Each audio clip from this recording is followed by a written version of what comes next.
back, and we'll start with the next session. And this is going to be treatment of hypertension, individualization beyond guidelines, and Dr. Umam Singhal.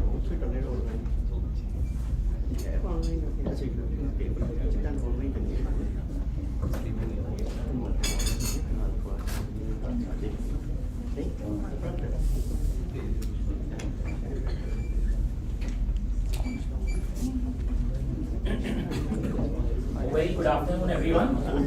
My topic is treatment of hypertension, individualization beyond the guidelines. The definition of hypertension, as already mentioned by the previous speakers, the major guidelines, it is recommended that hypertension is to be diagnosed when the systolic blood pressure is greater than 140 mmHg and diastolic greater than 90. This I'm quoting the 2020 International Society of Hypertension, which also says office BP greater than 140/90, ambulatory BP, home BP greater than 135 and greater than 85. Classification of hypertension by the International Society of Hypertension into normal, high BP, grade 1 hypertension, grade 2 hypertension, as already elaborated by the previous speaker. High normal BP is intended to identify the individuals who would benefit from the lifestyle interventions and would receive pharmacological treatment if compelling indications are necessary. And individuals identified with confirmed hypertension like grade 1 and grade 2 should receive appropriate pharmacological treatment. Isolated systolic hypertension is when the systolic blood pressure is greater than 140 and diastolic less than 90 mmHg. In elderly, it actually reflects the stiffening of the large arteries with an increase in pulse pressure. Treatment of hypertension, first we would always like to start with the lifestyle modifications. Healthy lifestyle choices can prevent or delay the onset of hypertension and can reduce the cardiovascular risk. Lifestyle modification is also the first line of antihypertensive treatment. Lifestyle modification includes weight reduction. Maintaining a normal body weight BMI of 18 to 24 can actually reduce systolic blood pressure by 5 to 20 mmHg. DASH diet, which includes a lot of fruits, vegetables and low-fat milk products, can reduce systolic BP by 8 to 14 mmHg. Decreasing the dietary salt, restricting sodium to less than 6 mg can actually reduce the BP by 2 to 8 mmHg. Physical exercise in most of the days of the week for greater than 30 minutes or equal to 30 minutes can reduce by 4 to 9 mmHg. Alcohol reduction, limit to less than 2 drinks per day for men and less than 1 drink per day for women can decrease blood pressure by 2 to 4 mmHg. And smoking cessation also has a major role. This is the DASH diet, which plan is showing based on 2,000 kilocalories per day. Grains and vegetables 7 to 8 servings, vegetables 4 to 5 servings, fruits 4 to 5 servings, low fat 2 to 3 servings, meats, poultry and fish less than 2 pieces. Now the target BP reduction under the ISH guidelines of 2020 for a person less than 65 years of age is to target less than 130 by 80 mmHg if tolerated, but greater than 120 by 70 mmHg. And for someone greater than 65 years of age, BP target is less than 140 by 90 mmHg if tolerated. But consider an individualized BP target in the context of frailty, independence, and the likely tolerability of the treatment. The basic laboratory analysis have to be done to exclude the drug-induced hypertension, evaluate for the organ damage, consider additional CV risk factors, assess the total cardiovascular risk, search for symptoms of hypertension, and check adherence to the treatment. Lab test serum sodium, potassium, creatinine, uric acid, lipid profile, HbA1c, urine dipstick, and 12-lead ECG is necessary, and any additional tests if we are suspecting for any organ damage or secondary hypertension. These are the drugs which we have with us: the diuretics, beta blockers, alpha agonists, sympatholytics, ACE inhibitors, ARBs, renin inhibitors, calcium antagonists, and the direct vasodilators, and the various mechanism by which these work. Now, before we see the individualization beyond the guideline, let us see what the guidelines are. The International Society of Hypertension 2020 says, ideally we should begin with a single pill with a dual combination therapy rather than a mono drug therapy. Step 1 is to combine a low dose of A and C, which stands for ACE inhibitors and calcium channel blockers. Step 2 is for a dual full dose combination A plus C. Step 3 is to add a diuretic to this, A plus C plus D. And step 4, if BP is still not controlled, means resistant hypertension, where we add the spironolactone. And consider monotherapy in low risk grade 1 hypertension or in very old patients greater than 80 years of age or frail patients. And consider A plus D in post-stroke, very elderly, incipient heart failure or calcium channel blocker intolerance. And consider A plus C or C plus D in black patients as they respond very well to calcium channel blockers. And caution with spironolactone and other potassium sparing diuretics, especially when the EGFR is less than 45 ml per minute per 1.73 meter square, or when potassium is greater than 4.5 milliequivalent per liter. And we have to consider beta blocker at any step when there is an indication for the use, like heart failure, angina, post-MI, atrial fibrillation, a young woman, or a woman planning pregnancy. So treatment begins for grade 1 hypertension, 140 to 159 systolic and 90 to 99 mmHg. Start the lifestyle interventions, and you have to start drug treatment immediately in the highest group, which have CVD, CKD, diabetes, or any other organ damage. Otherwise, after 1 to 3 years of lifestyle intervention, we can start the drug therapy in low, moderate risk patients with persistent BP elevation. For grade 2 hypertension, where BP is greater than 180 by 100 mmHg, we have to start the drug treatment immediately and also start the lifestyle intervention, which includes to stop smoking, regular exercises, losing weight, salt reduction, healthy diet, drinks, low alcohol intake, low stress, reduce exposure to air pollution. Now, drug therapy steps is simplify regimen with once daily dosing with a single pill combination, and consider monotherapy in low risk grade 1 hypertension and in patients aged greater than 80 years or frail. For non-black patients, low dose ACE inhibitors plus calcium channel blockers, and increase to full dose, then add a thiazide diuretic, and then add a spironolactone if not tolerated or contraindicated, then amiloride, doxazocin, eplerenone, clonidine, or a beta blocker. For black patients, always start with a calcium channel blocker with a low dose ARB or a calcium channel blocker with a thiazide-like diuretic, then increase it to full dose, add spironolactone if not tolerated or contraindicated, then we can switch to eplerenone, clonidine, or beta blockers. So these were the guidelines of International Society of Hypertension in 2020. Now, individualization, we will see how to individualize, because the patients have several common and other comorbid conditions that can affect the cardiovascular risk and the treatment strategies. Common comorbidities includes coronary artery disease, stroke, CKD, heart failure, and COPD. Some uncommon comorbidities, which include rheumatic diseases and psychiatric illness.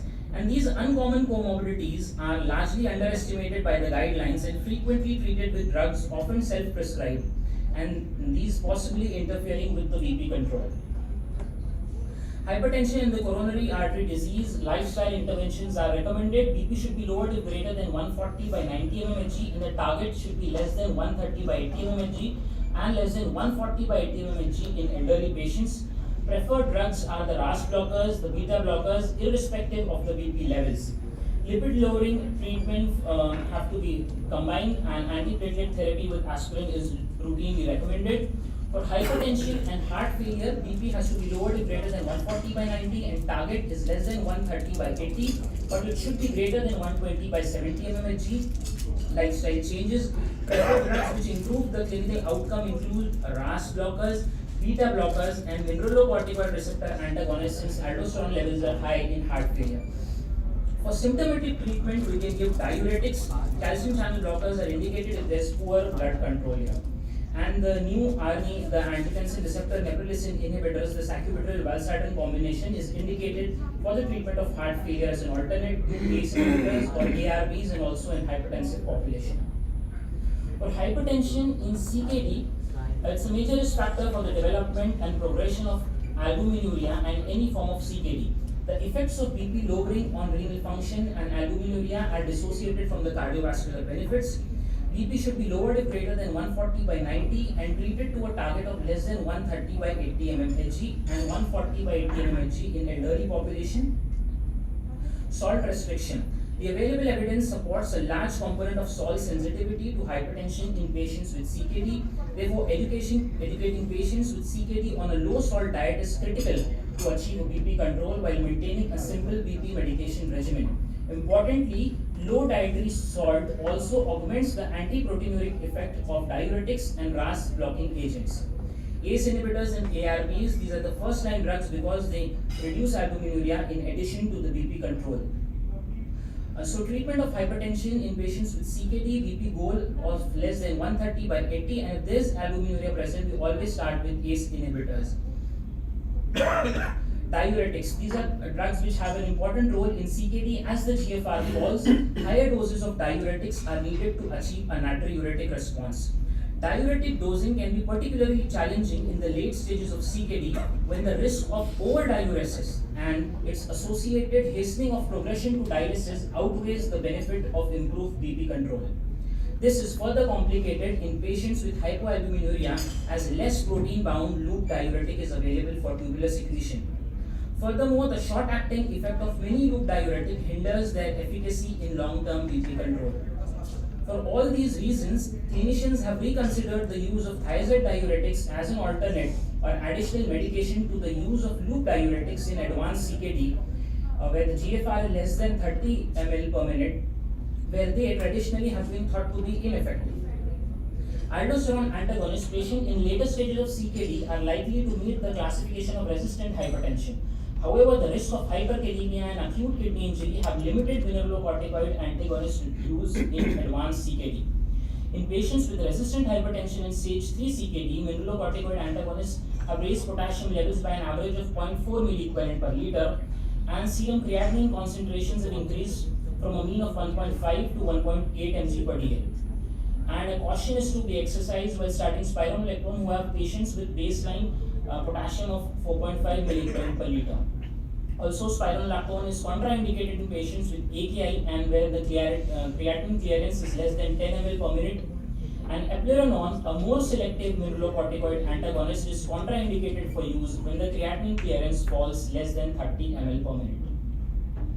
For managing intradialytic hypertension, we can lower the dialysate sodium. Recommend that dry weight reduction be considered an initial approach in hypertensive dialysis patient. There is data from an uncontrolled pilot study that the initiation of carvedilol in intradialytic hypertension patient decreases the ambulatory BP and reduces the overall percentage of treatments in which intradialytic hypertension occurs. It's not possible to establish the mechanism responsible for these findings due to the design of the study, but there is some in vitro data that the carvedilol can inhibit the release of endothelin-1 in endothelial cell culture. And changing a highly dialysable drug to a less dialysable drug should be considered in this patient population, but selecting drugs that have pleiotropic properties that specifically benefit intradialytic hypertension beyond the overall lowering of BP should also be considered. The drugs which are extensively removed by dialysis include metoprolol, methyl dopa, captopril, minoxidil, nitroprusside. And drugs which are not extensively removed include clonidine, prazosin, losartan, amlodipine, and hydralazine. Now, hypertension in patients of COPD, BP targets are less than 140 by 80 and less than 140 by 80 in elderly population. Smoking cessations are mandatory. Environmental air pollution should also be avoided if possible. Thiazide diuretics are the first line hypertensives in antihypertensive medications in patients with COPD. There's increased risk of hypokalemia when used alone or in combination with the beta 2 agonist and the glucocorticoids.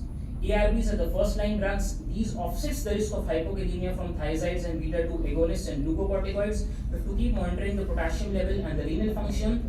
ACE inhibitors, risk of cough is higher than that of general population. Use with caution in patients with reactive cough and avoid in patients who smoke tobacco. Calcium channel blocker again are very safe and effective first line drugs. No pulmonary effects. Both dihydropyridine and other agents are considered safe in patients with COPD and no routine monitoring is required. Beta blockers in COPD. These are reserved for patients with compelling indications. Benefits of cardioselective agents outweigh risk in concomitant treatment of heart failure and COPD in patients with atherosclerotic cardiovascular disease. Bronchospasm with non-cardioselective agents and in rare cases with high doses of cardioselective agents can be seen. Indicated when patients with heart failure and reduced ejection fraction, a recent myocardial infarction, and angina. Hypertension with diabetes. Again, BP should be lowered if greater than 140 by 90 mmHg and treated to a target of less than 130 by 80 mmHg and 140 by 80 mmHg in elderly population. The treatment strategy should include a RAS inhibitor. The treatment should also include a statin in primary prevention, and along with this there should be lowering of glucose and lipids as per the recommended guidelines. ACE inhibitors in ARBs not only reduce the cardiovascular risk but also decrease urine protein excretion, delay appearance of microalbuminuria or microalbuminuria, and slow down the progression of renal damage to end-stage renal disease. The nephroprotective effects make these drugs a mandatory component in the management of this condition, both to maximize renal protection and to avoid the increase of cardiovascular risk that occurs when diabetic nephropathy becomes clinically manifest. Diuretics and beta blockers, because of their unfavorable modification of insulin resistance, the number of doses of or hypoglycemic drugs are necessary to achieve an adequate blood glucose control. Furthermore, beta blockers may blunt the signs and symptoms of hypoglycemia, thereby favoring its potential harmful consequences. The effect of anti-diabetic medications on blood pressure. Several anti-diabetic medications possess modest anti-hypertensive properties. Now, these should be kept in mind, especially in patients concurrently receiving an anti-hypertensive drug who may experience hypertensive symptoms if caution is not exercised. Anti-diabetic medications with these properties include thiazolidinones, DPP-4 inhibitors, glucagon-like peptide receptor antagonist, and SGLT2 inhibitors. Of these classes, GLP-1 receptor agonists appear to exert the largest effect on blood pressure. Recent meta-analysis confirmed this finding across all major SGLT2 inhibitors currently available in market. There is a mean reduction of 3.6 mmHg in BPS compared to placebo. This reduction is actually comparable to that seen with the low-dose hydrochlorothiazide. The exact mechanism of BP reduction is postulated to be mediated by osmotic diuresis, natriuresis, and weight loss. Type 1 DM. In contrast to patients with type 2 DM, patients with type 1 DM typically develop renal diseases before developing hypertension. Longitudinal studies of type 1 diabetics consistently show development of proteinuria prior to the onset of hypertension. However, once hypertension has developed, it accelerates the course of micro and macrovascular disease similar to the patients of type 2 DM. It has been demonstrated that ACE inhibitors protects against these deleterious effects in renal function in insulin-dependent diabetic nephropathy and is significantly more effective than BP pressure control alone. Perhaps the most distinctive aspect of hypertension in type 1 diabetes relates to the role of glycemic control in its prevention.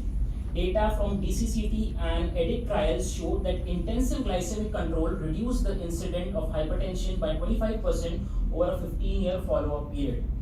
Interestingly, this reduction in incidence of hypertension was not seen when the subjects were actually on intensive control, but only appeared years later, suggesting that the connection between hyperglycemia and hypertension is not direct, but rather is mediated through the chronic complications of diabetes such as diabetic nephropathy. Hypertension in previous stroke, again blood pressure hypertension is an important risk factor for both ischemic and hemorrhagic stroke. BP should be lower to greater than 140 by 90 and treated to a target of less than 130 by 80 and less than 140 by 80 in elderly population. RAS blockers, calcium channel blockers, and diuretics are the first-line drug. Lipid-lowering agents are mandatory, and aspirin or antiplatelet treatment is routinely recommended for ischemic stroke but not hemorrhagic stroke.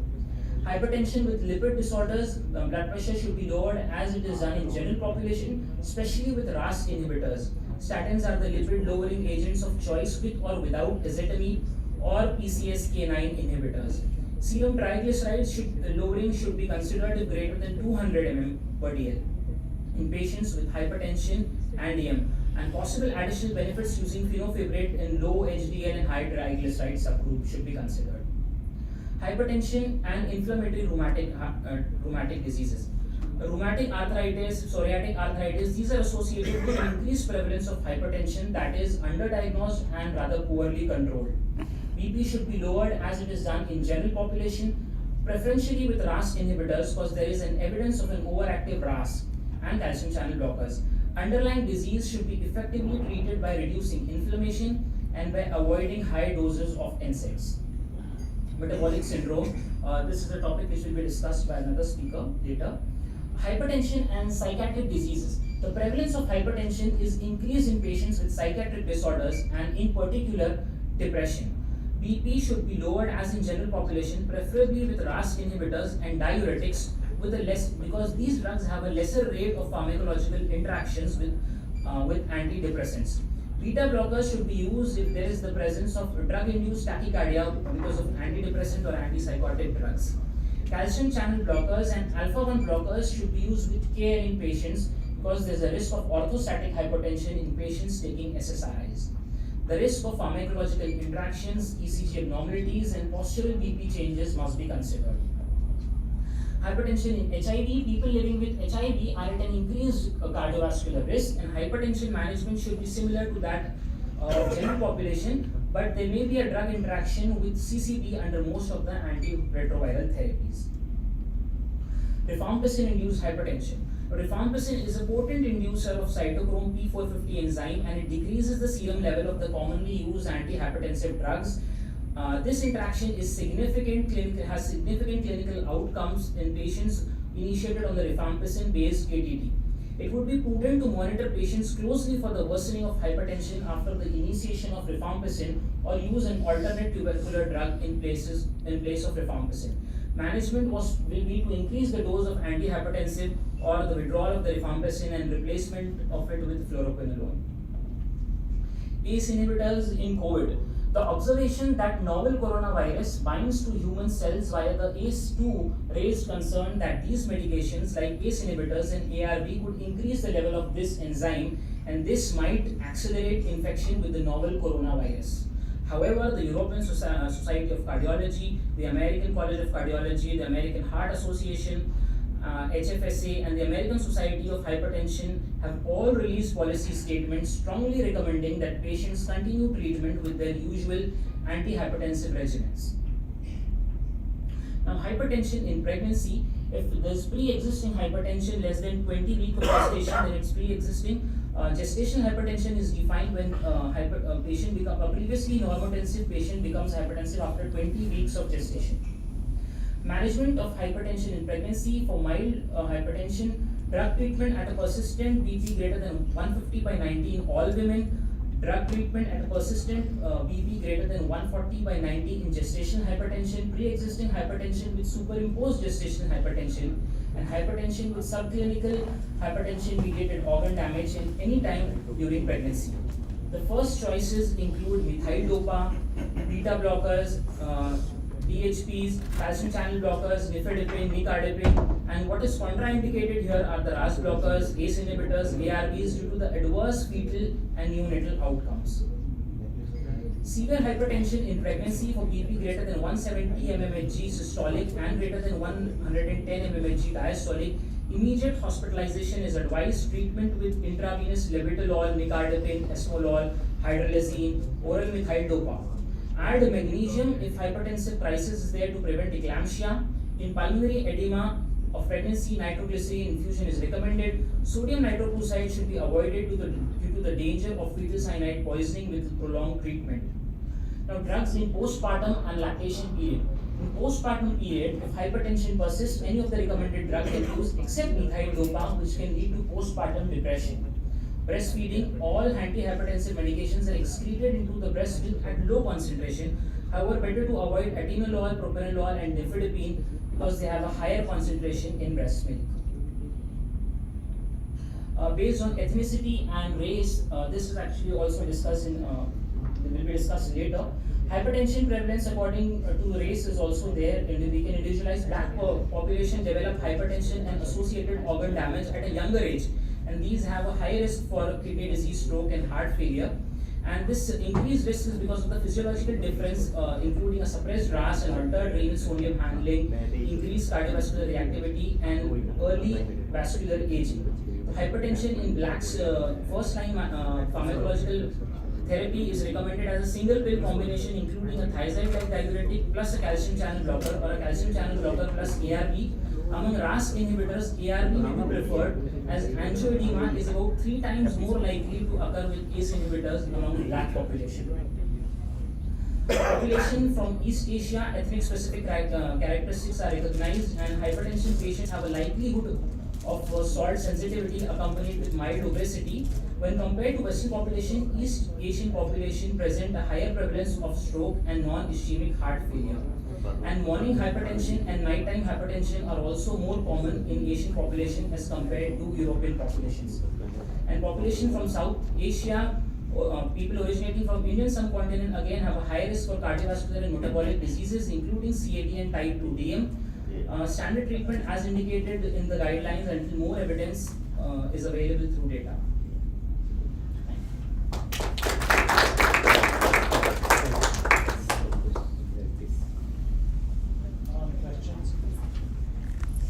Any questions from the audience or comments?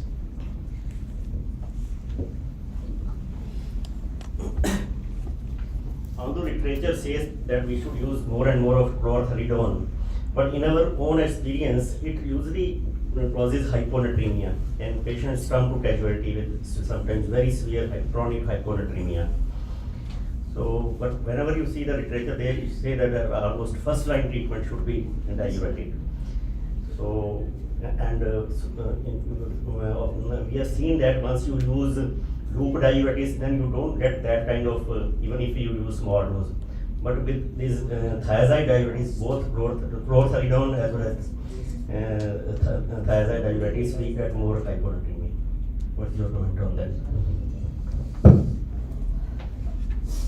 So it's basically because of the mechanism of action of hydrochlorothiazide, which is on the sodium potassium and loop diuretics and on the sodium potassium 2 chloride channel. So basically it's the difference in mechanism where the last step in the collecting duct is active in collecting loop diuretics, so that can save sodium. Yes, Yes. that's correct. And I think the only safest would be Natrelix. Indapamide would be the safest out of all these thiazides. While metolazone would be the most notorious. How long does, if you take a, say, hydrochlorothiazide or so if you continue to take it, by how long would the electrolyte abnormalities or the hypokalemia and hyponatremia and all settle out? So when you give over a long period of time, which is what they are talking about, usually you will see the changes within the first few weeks. After about more than 3 to 4 weeks, you will not see. The changes occur, hyponatremia that you see in the clinic is because of the other things which have been introduced into the system, not because of the diuretic itself. And maybe Ajay will make a comment on So the study on this is actually pretty good. If you've not had hyponatremia by day 7 to day 10 on a particular dose of whether it is chlorthalidone or hydrochlorothiazide, you're not going to get it later.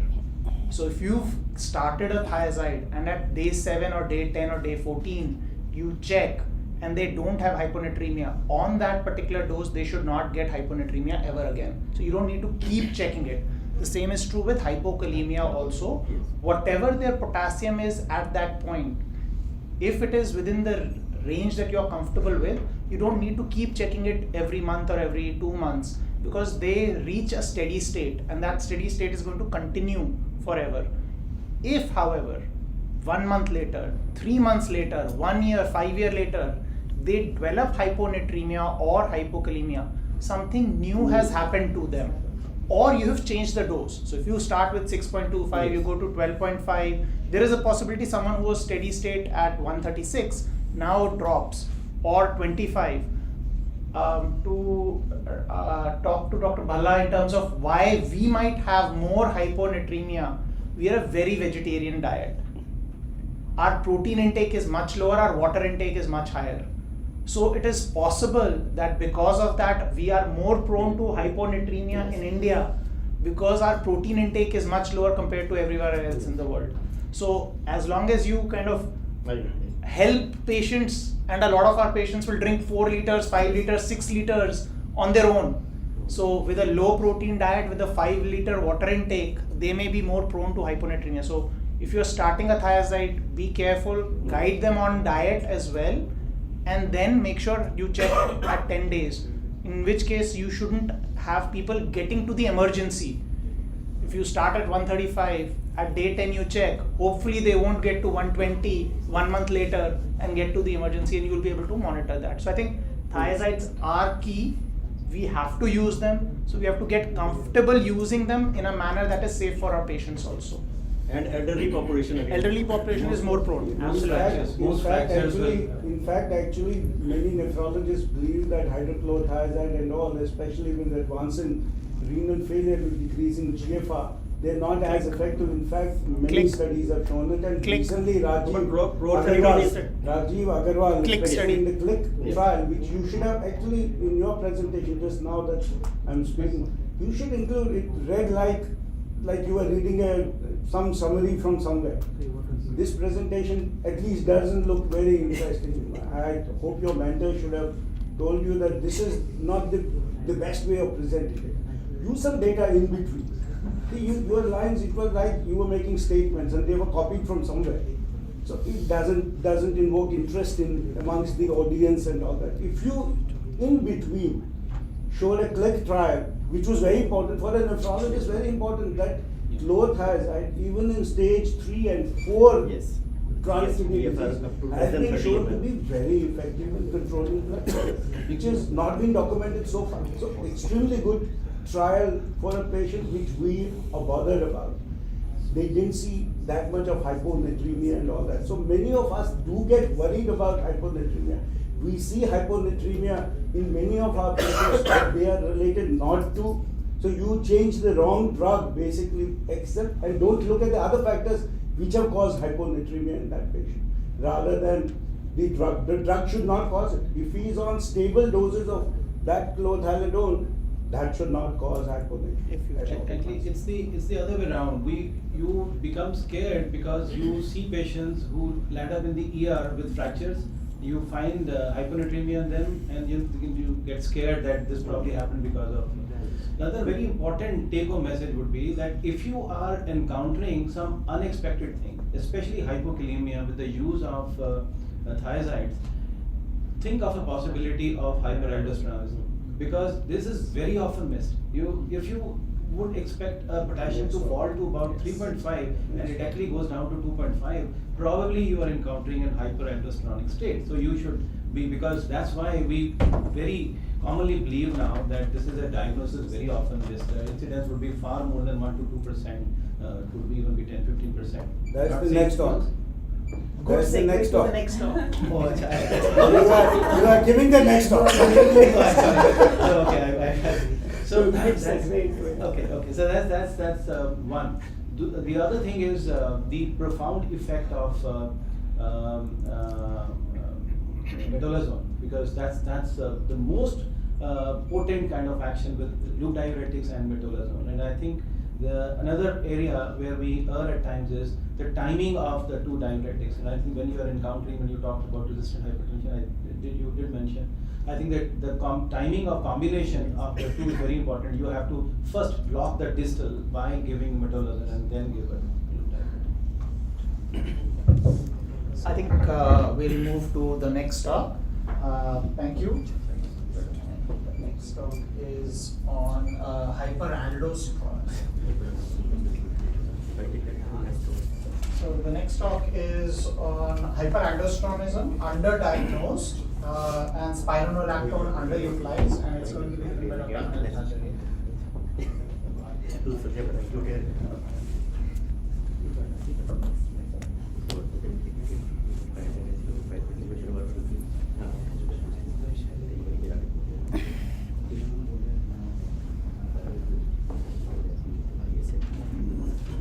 Good afternoon. Today I will be discussing hyperaldosteronism. I will try to basically give a brief review and also cover why it is underdiagnosed, and I also talk on spironolactone, why it is underutilized. So according to the 2017 AHA guidelines, prevalence of hypertension among US adults was 45.6%. And among these patients who were taking antihypertensive medication, 53.4% had BP above the treatment goal. So 5 to 10% of these patients have secondary hypertension, and among secondary hypertension, the most common cause apart from renal disease, renal pancreatic disease, is primary aldosteronism, that is accounting for approximately 10%.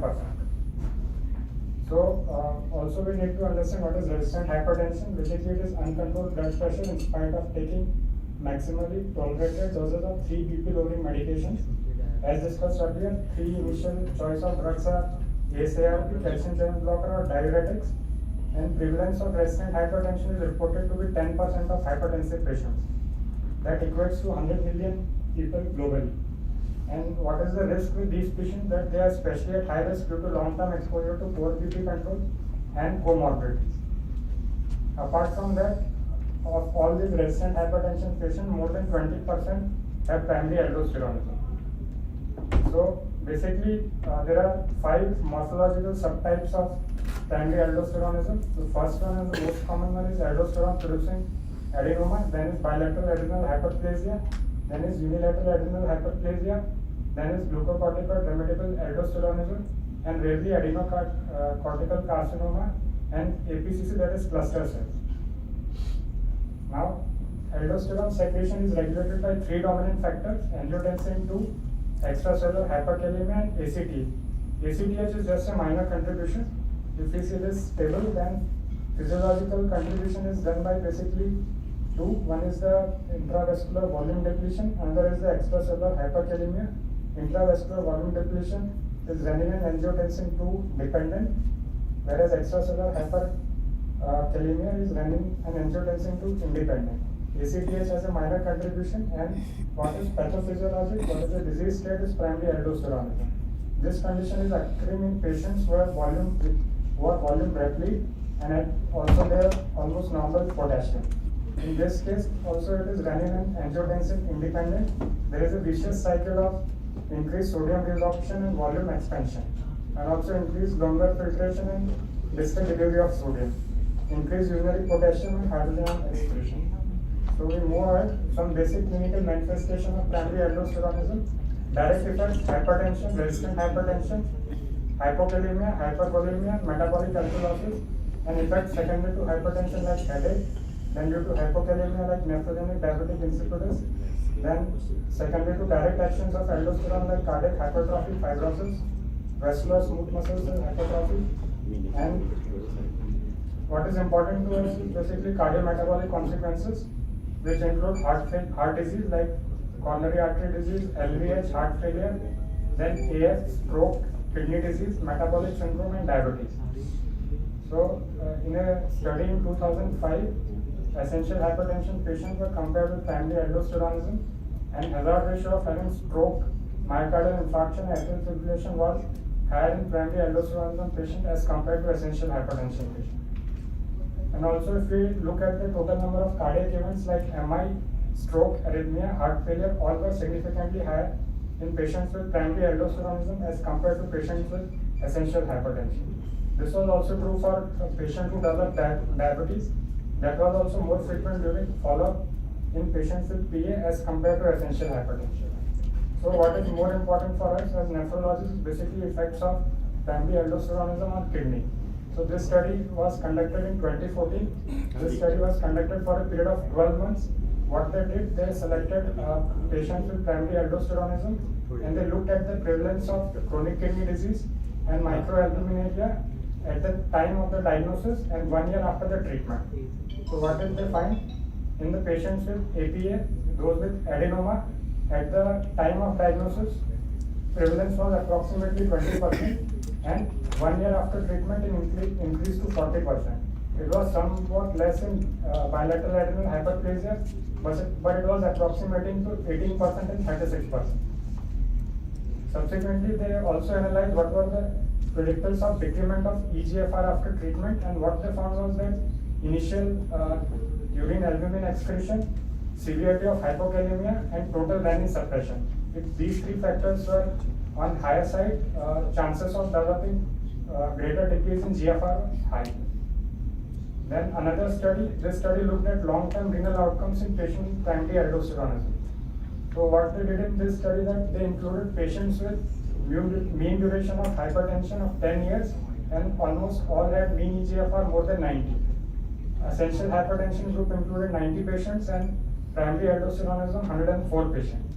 So what they find that with in patients with primary aldosteronism with treatment, initially there is fall in GFR, but this decline in GFR is almost similar over the further period in both cases, either essential hypertension or primary aldosteronism.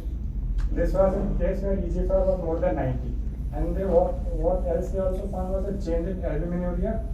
The decline in albuminuria was approximately to normal levels in patients with PA who were treated, as compared to essential hypertension patients who continued to have microalbuminuria.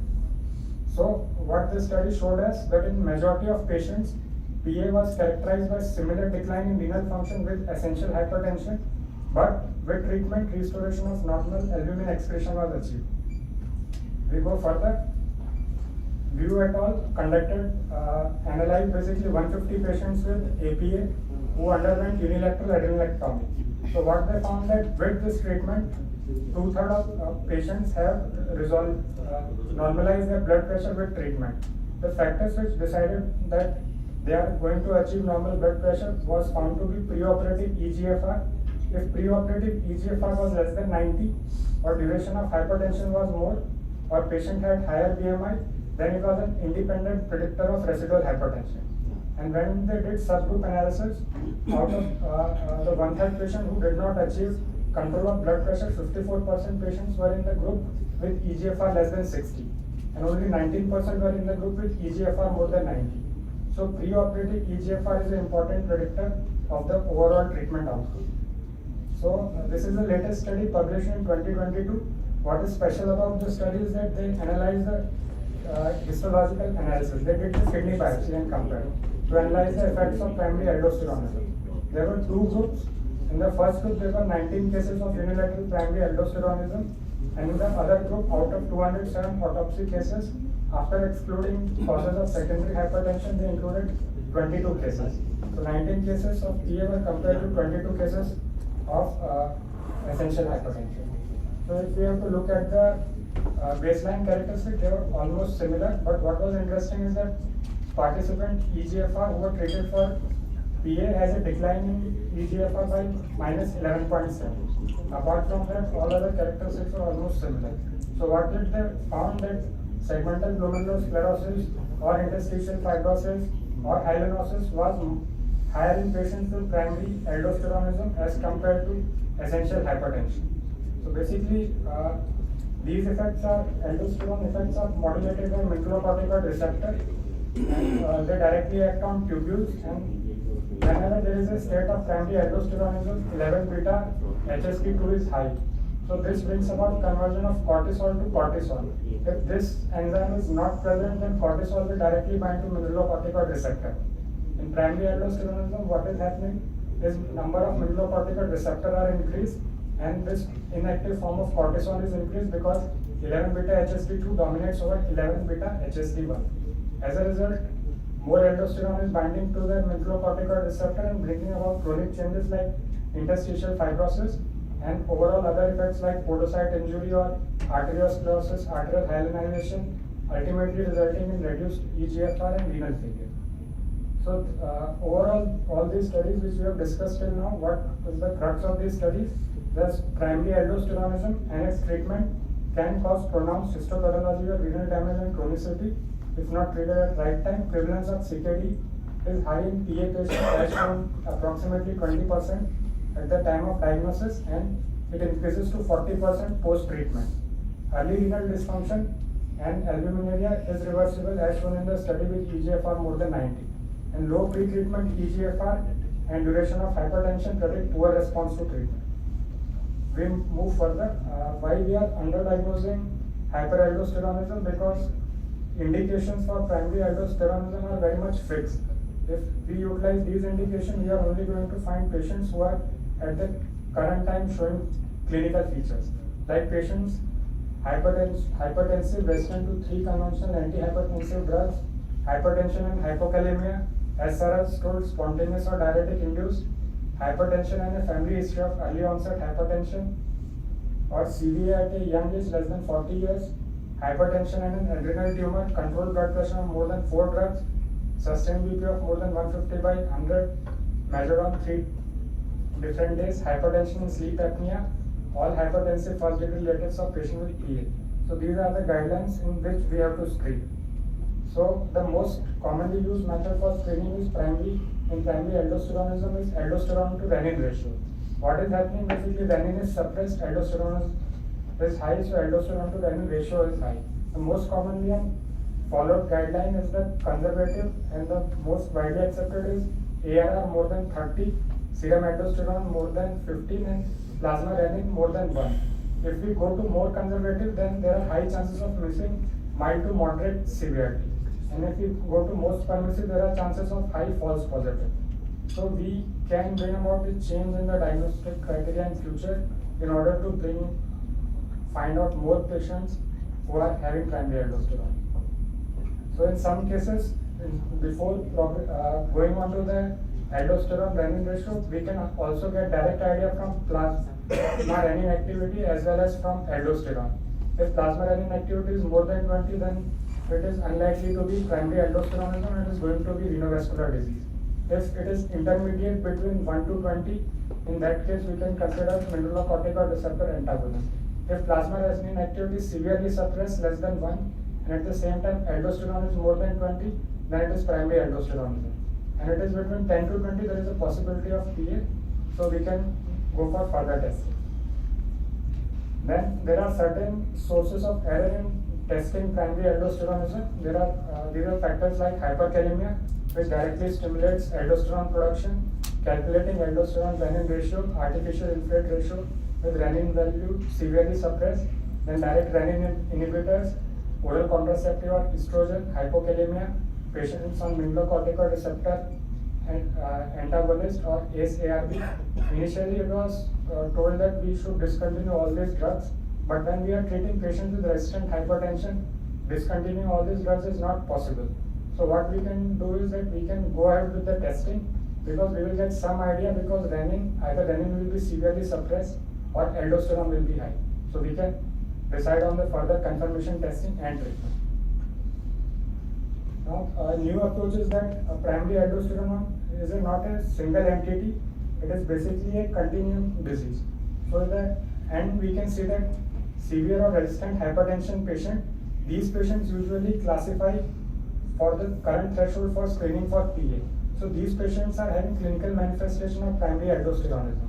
So if in this group we test for primary aldosteronism, there is high possibility we are going to find primary aldosteronism. So this is overt PA, which has also biochemical positivity on testing. But if we go to the other part, that is normotensive and mild to moderate hypertensive, this group does not fall into the criteria for screening. But studies have shown that these patients also come out to be positive on biochemical testing. So they at present may not have all the features of hypertension or clinical features of aldosteronism, but when we test them, they come out to be positive. So the first group, severe and resistant hypertension, if we take the estimate, distribution of disease was 13% among the most hypertensive individuals, the last group, and it was 2 to 8% with milder hypertension.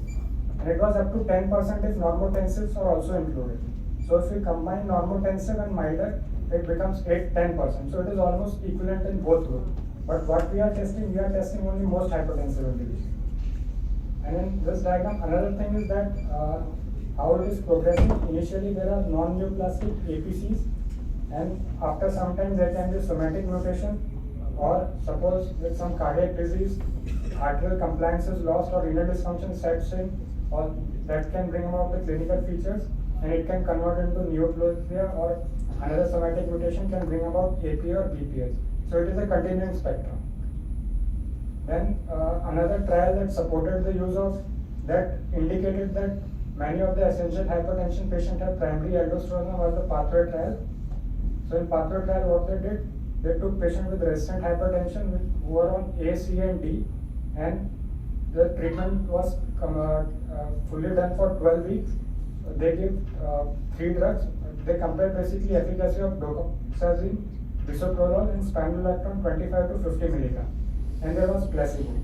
During the later analysis, they replaced placebo by amiloride to see whether it was having similar effects to spironolactone or not. So what they found in primary outcomes, spironolactone was better than all other antihypertensives in controlling home systolic blood pressure, and the range it changed from baseline was minus 12.8. Similar was the result in secondary outcome when we were taking clinical systolic BP difference. Furthermore, BP control rate. BP control rate refers to patient achieving a home systolic BP of less than 135. It was highest in spironolactone group, that was 57.8% as compared to other. So, and serious adverse effects were almost similar in all the 4 groups.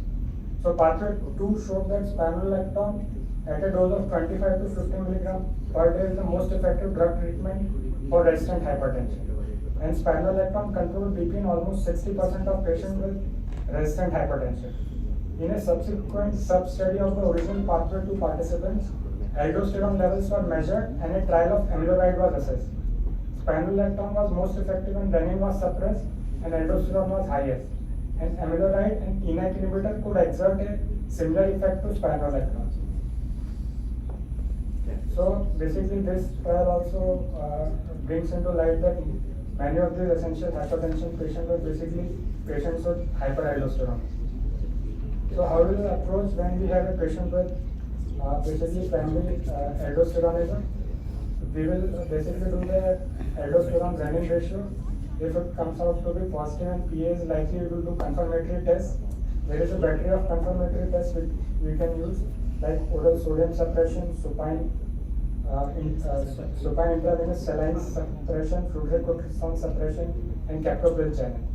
Suppose if we find one confirmatory test that the test is positive, then we have to localize the lesion. We can do adrenal CT. In adrenal CT, if we find a unilateral disease, then we can go ahead with laparoscopic adenectomy. If we find bilateral adrenal hyperplasia, or for better localization, we can do adrenal venous sampling. Even in bilateral adrenal hyperplasia, if there is marked PA, patient is young age, we can lateralize which side of adrenal is having more activity. We can continue with MR antagonist in all cases, and if activity on one side is high, we can do the combined treatment like treating with laparoscopic adenectomy and also giving MR antagonist. Moving further, now Kher studies have suggested that removing the source of autonomous aldosterone secretion with surgery is superior to MR antagonist, and this is the basic dictum that surgery is overall better than MR antagonist. Why it is so? There are 2 studies which have seen the cardiometabolic outcomes and mortality in medically treated PA patient versus surgery. So when we are comparing essential hypertension patient with primary aldosteronism patient who were treated with surgery, cardiovascular mortality was less in patient who were treated with surgery. And in the medical group, there were 2 groups. Basically, effectiveness of the medical treatment is assessed by how much we are releasing in the suppression of renin after treatment. If plasma renin activity improves after treatment, then that indicates there is effective MR blockade. So in those patients who are medically treated and who are having a plasma renin activity of more than 1, cardiovascular outcomes were less. And in those patients who are getting treated with MR antagonist and PRA was less than 1, mortality was high. So this study shows that surgery is associated with less risk of cardiovascular disease. So efficacy of medical therapy may depend on whether adequate MR blockade is achieved. Despite normalization of BP or potassium, the persistent suppression of renin may serve as a biomarker of suboptimal MR blockade. Further, there are several pitfalls in medical therapy. Usually unilateral disease caused by APA less than 2 cm or a carcinoma more than 6 cm, and occasionally larger adenomas co-produce aldosterone and cortisol. In this case, laparoscopic adenectomy is the treatment of choice, and biochemical success is noted in 94% of patients, and 85% of patients show partial or clinical success. But in contrast, unilateral adenectomy is only half as successful for BHA as for APA, and surgical removal of both adrenal glands is not recommended for BHA because of the resultant morbid state of adrenal insufficiency. If the patient is not a surgical candidate or has BHA, medical therapy with spironolactone, eplerenone is indicated. A low dose is usually started 12.5 to 25 mg. Daily dose is increased by 25 to 50 mg every 4 to 8 weeks. The target is to keep the potassium in the normal range in the upper half. Literature describes spironolactone doses up to 1200 mg daily for PA And there are anecdotal reports of 200 to 400 milligram daily doses used for PA. And outside PA, highest doses used reports are of 500 milligram of spironolactone.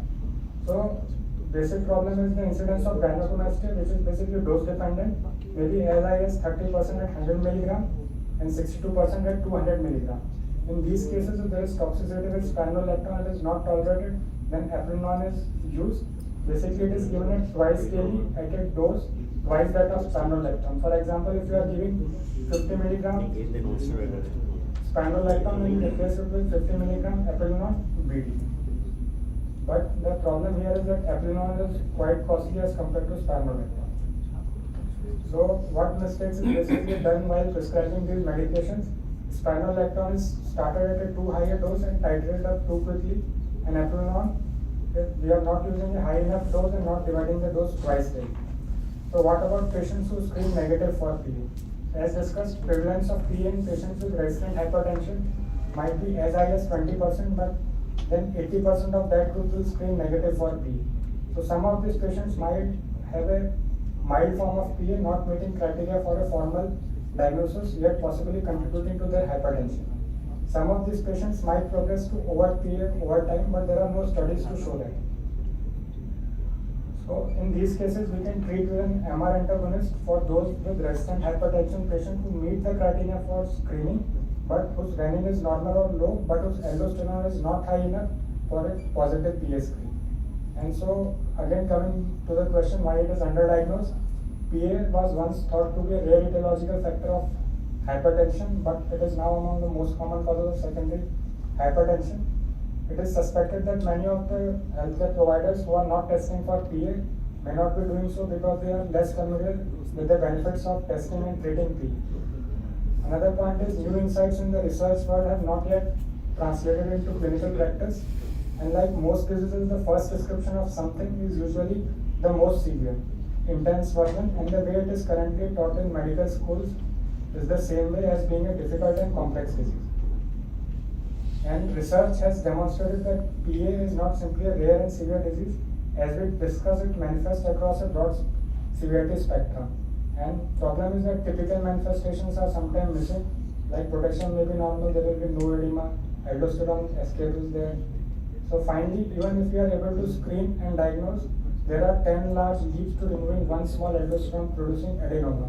First, we have to withdraw the interfering agent, then we have to screen, then we have to interpret the result, then we have to repeat measurement before and after saline, then we have to localize the lesion, then we have to again withdraw the treatment, then lateralization of the adrenal vein, then repeat ABS if it fails to convert both veins, then doing adrenectomy, and overall success rate of only 50%.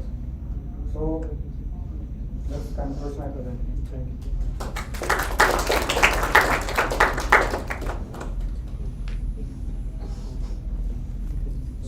Just a quick question. So when in studies they said that there were patients who had hyperaldo but were not meeting criteria by the classic, what was their gold standard technique for saying that this person is hyperaldo? So they were using the most permissive criteria, bottom range for that.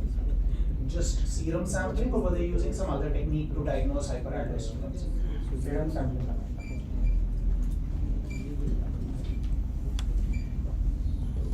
2 or 3 points, good presentation. See, while we are talking about primary hyperaldosteronism, we as nephrologists are basically concerned about 2 key things. One, the risk of hyperkalemia, that's one.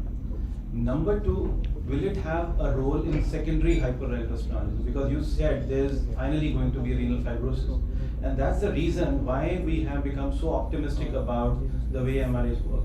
And I think I wish you had mentioned about finerenone as well. It's going to be soon available. It's not as if it's going to be tested in primary. No, I'm not saying. Just a reference, because it's going to be available within the month of June and July in our country as well. And it's standard use. And there are 2 or 3 things. Why I said hyperkalemia, because that's so often the limiting factor.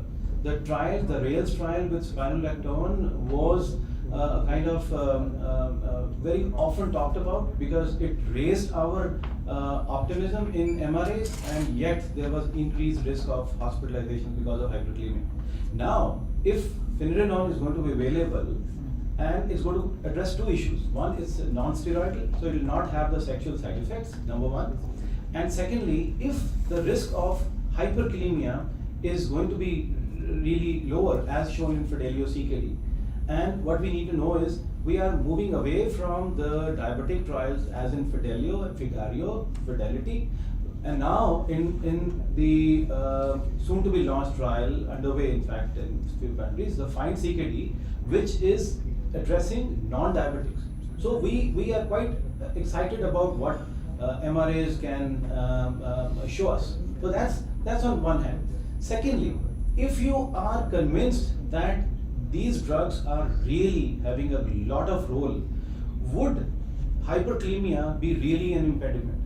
Why I raise this question is, supposing it's a renal transplant patient and you come across tacrolimus induced hyperkalemia, would you be wanting to stop tacrolimus or giving something which takes care of hyperkalemia? So still now we don't have the correct answer because K binding, potassium binding resins cannot be allowed to be used endlessly, but with the availability soon to be available to us, petalumar or zirconium, we probably would be able to. So let not potassium come in the way. If you believe that something can slow down the rate of progression of chronic kidney disease, and that's why we're excited about SGLT2 inhibitors, that's why we are in the FLOW trial excited about semaglutide, GLP-1 receptor agonist having the same role, and now with MRAs. So these are, I think, the typical thoughts coming to a nephrologist's mind. And if a nephrologist can say, you can safely use MRAs, I think the whole world will start using it, because it's basically the potassium and the sexual side effects of the currently available, which are the stumbling blocks. Questions or comments from anyone else? Can I have that? So most of your patients which you're going to be encountering are not going to be coming with hypokalemia, or they're not going to be young hypertensive or presenting with hemorrhages. Majority of them you are going to be encountering are going to be those resistant hypertension. So are you going to be taking off the antihypertensives? Would you like to take it off? Would you like to substitute with, especially we are talking about ACE, ARBs, we are talking about diuretics or beta blockers. So would you like to convert it to something else, or would you like to continue the same and do your LDO-PRA? Basically, we would like to continue with the same and introduce these drugs in the most tolerable dose. Except the renin inhibitors or ARBs, rest of the medicine are to be continued. So you continue with other antihypertensive medicine and diuretic and test for primary hyperaldosteronism in these patients. So there's no need to stop everything. Okay. So why I was saying so, sir, is because if you look at the sensitivity, specificity of LDO-PRA, it's pretty low. Now you add a ACE or a ARB on that. To that extent, even a diuretic to that, sir. It's going to change the game, sir. So probably it will make more sense, let's say, to convert them into a calcium channel blockers before you screen, because ACE-ARB is a screening process. So I think at baseline you can go in for an isolated value. Let's say you have very high levels of aldosterone. Even when the patient was on direct renin or an ACE-ARB, I think that will be a clue towards hyperaldosteronism. Now, if you have to prove, if you have to take the ratio of aldo-PRA, then probably you'll have to stop the drugs interfering. But in isolation, if you have value isolated of PRA or of aldosterone, that could be a screening tool. And then if you now want to go any further, then probably you'll have to interfere with the treatment. So the point's well taken, and I would suggest that if you do an aldo-renin, and on an ACE inhibitor your renin is low and your aldo is high, Yes. you've proven the diagnosis. Yes, you don't have to do If anything. it is a negative test, then you still need to consider. But if it is positive, it is really positive, because now, despite an ACE inhibitor, the renin is low. So that is like you already hit the ball out of the park, and this is a hyperaldo proven and done So it's So like if it is a negative, then you still need to kind of go through the rigmarole of figuring out Yeah. what do I stop and how do I do it. But if it is low on an ACE and R, you're done. so if the spot urinary sodium is low in spite of diuretics, you know Yes. it's prerenal legitimate. So similarly, I think the other thing which is important is that you can also, to increase your sensitivity, do a 24-hour urine and an aldosterone, because that is something which has been used in comparison to an aldo-renin ratio where the cutoffs are high. A 24-hour urine with an aldo level in someone who is salt replete. So you will have to also check it with the 24-hour urine sodium to make sure that they have been loaded with salt as you had advised them and they're actually taken it. And so those are ways, and these are now available for LAL, SRL, other labs as well, that you can get a 24-hour urine with a sodium and an aldosterone level, and those will be more sensitive than an aldo-renin ratio. And those were some of the things that have been used in studies as well to kind of prove that these are actually salt replete people who are still making aldosterone in excess than they should. So that's somewhere where you can kind of use that, though it's not picked up yet as much as we would like it. Problem, I think, is bigger problem with when you're suspecting FIO. And thankfully, FIO is, we over-investigate, it's not that common, but I think we under-investigate primary. So FIO, you may actually have to stop a lot of drugs, and then because, and of course, in CKD, it becomes even bigger problem because the urinary metanephrines, which are more important, but then CKD again, you have a problem. I think the more important, we discussed this topic was to raise the index of suspicion. So many times we don't think in those terms and we don't investigate. And we are talking about essential hypertension, where there are no renal disease. Your point is well taken. Patients who have renal dysfunction, they have a higher risk of hyperkalemia. But these are patients, general population or essential hypertension. In these patients, significant proportion will have primary aldosteronism. And if you do not identify or treat them, they will have worse outcomes. So to prevent those outcomes, I think it's better to suspect it at an early stage, investigate and treat. What I said earlier, the incidence is not 1 to 2. They do not account for just 1 to 2% of all cases of secondary hypertension. I think it should be to the tune of 14 to 15% of a hyperaldosteronic state, not cons per se, but then all four put together. The incidence is much more, and it's only because we don't suspect. And I think, and we miss because we typically have an idea that it's going to be associated with hypokalemia. It's seen in just 50%. 50% do not have hypokalemia, and 50% do not have that kind of severe hypertension, which we are all the time put it synonymous with. I think with that we'll move on to the next talk on essential hypertension in special populations, children, elderly, and metabolic syndrome. And the talk is going to be by Dr. Abhishek.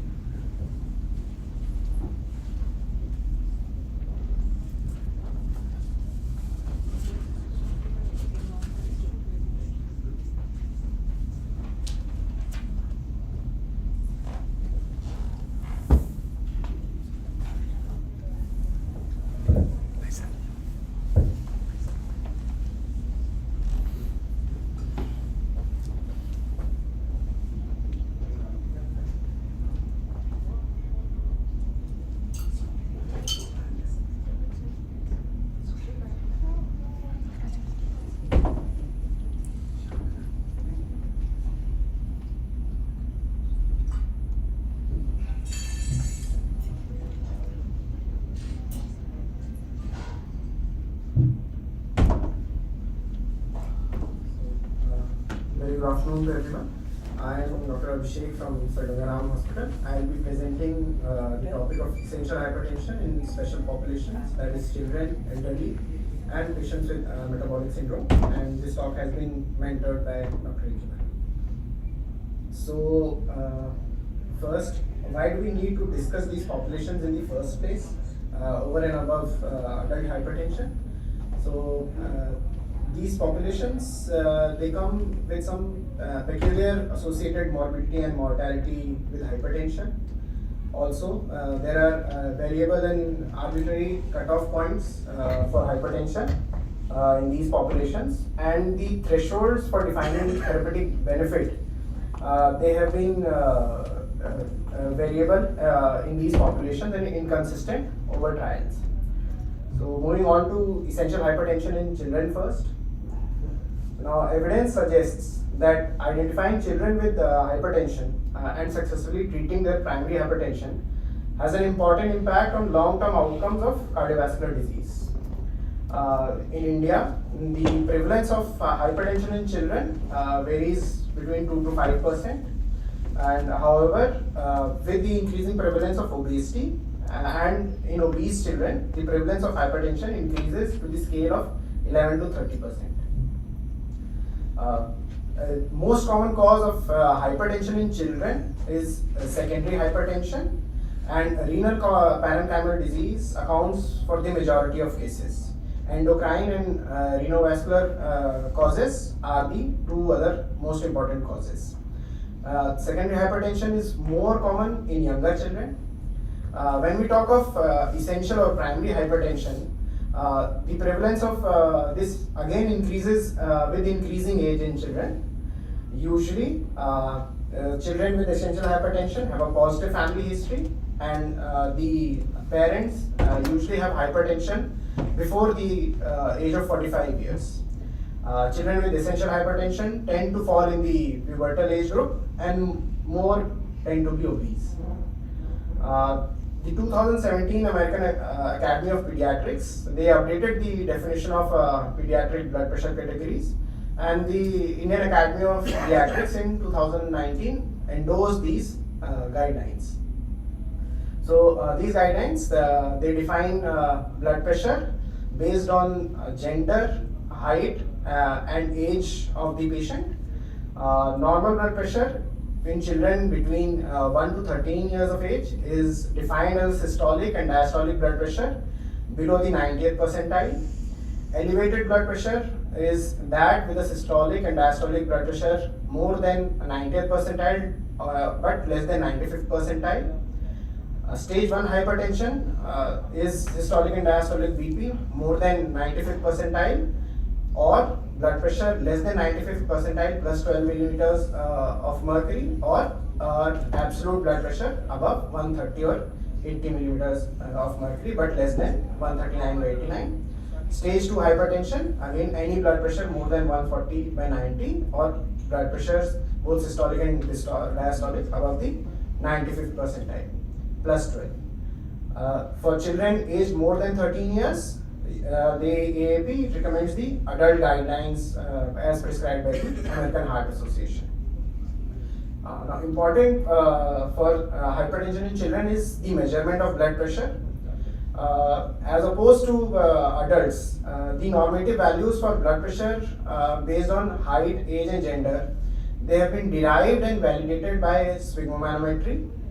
And so both the IAP and AAP, they recommend that if a high BP measurement is obtained by an oscillometric device, it should be confirmed by an auscultatory measurement, as this is the one that is validated.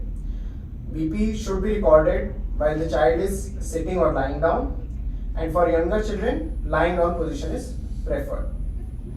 It should be recorded as in adults with the child being resting for at least 5 minutes.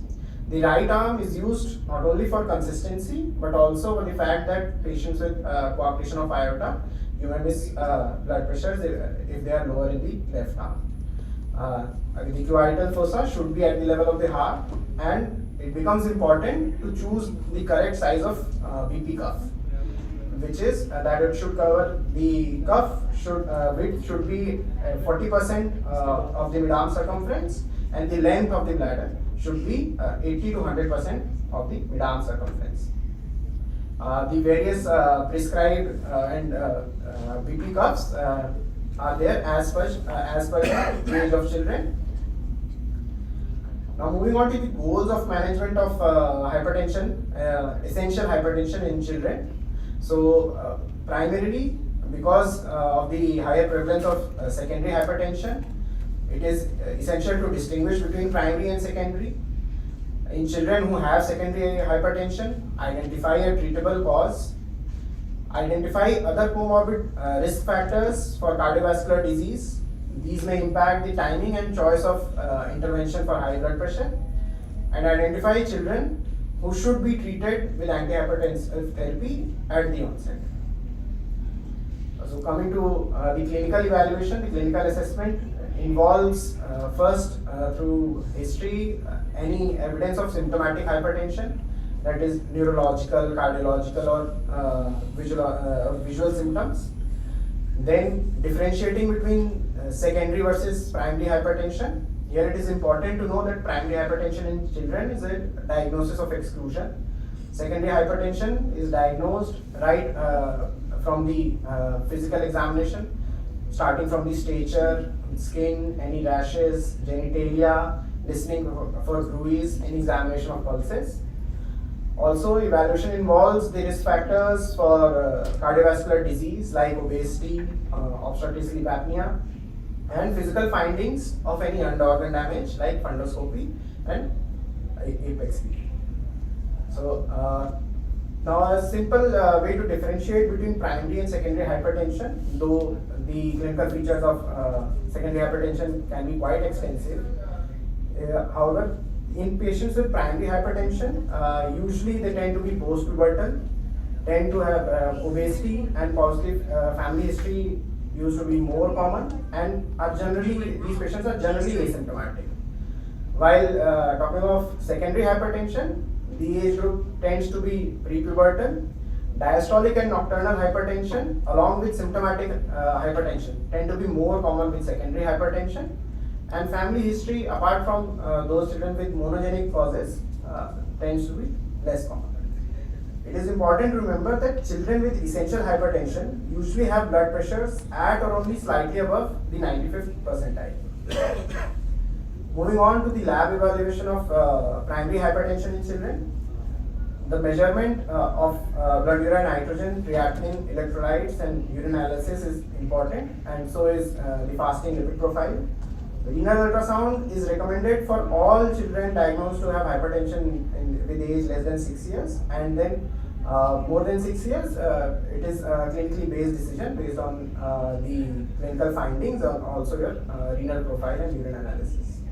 For obese children, further evaluation for diabetes, for associated complications like non-alcoholic steatohepatitis and obstructive sleep apnea are recommended. This is a simple algorithm of approaching a child who presents to you with documented hypertension. On examination, you should always check for a gradient between upper and lower limb blood pressures, because this would be a pointer towards coarctation of aorta. Urine analysis at this moment is important because an abnormal urine analysis points to a diagnosis of renal parenchymal disease and further evaluation for the same. Excluding endocrine and renovascular hypertension causes based on the physical examination, and then once these are excluded, you can be pretty certain that this child has essential hypertension. The next step is the detection of any end organ damage. For children, the end organ evaluated is the heart, and echocardiographic assessment for left ventricular hypertrophy is recommended. LVH in children is defined when using the height as an LV mass of more than 51 grams per meter to the power 7 for children and adolescents older than 8 years of age. When body surface area is used, an LV mass more than 115 for boys and more than 95 grams for girls. The presence of LVH in children is an indication both to initiate therapy and, if found on follow-up, to intensify pharmacological therapy. The 2017 American Association of Pediatric Guidelines, they recommend that the reduction of systolic and diastolic blood pressures to goals below the 90th percentile or below 130 by 80 millimeters of mercury in adolescent population. However, these are not backed by evidence and are only expert opinion. This is a busy slide showing the management of hypertension in a child diagnosed with hypertension. For children who are found to have stage 2 hypertension, all should be put on drug therapy. However, diagnostic workup and evaluation for both target organ damage and secondary hypertension needs to be done. Overweight children need to be counseled for need to undergo weight reduction, and those with normal BMI require only drug therapy. For children diagnosed with stage 1 hypertension, this blood pressure it should be repeated at least 3 times over 3 weeks. If it still remains above the 95th percentile, again the diagnostic workup both for evaluation of target organ damage and secondary hypertension is to be continued. In children with secondary hypertension, treatment of the specific cause and then drug therapy for hypertension. However, children with primary hypertension should first be asked to undergo therapeutic lifestyle changes, and if they are overweight, to undergo weight reduction. If the blood pressure still remains above the 95th percentile, drug therapy is indicated. Again, pre-hypertensive children should undergo therapeutic lifestyle changes and repeat evaluation of blood pressure after 6 months. Diagnostic workup and evaluation if the blood pressure still remains high, and if they are normal, they have a normal BMI, monitoring every 6 monthly. And for overweight children, weight reduction is recommended. For normotensive children, education for a healthy lifestyle should be done.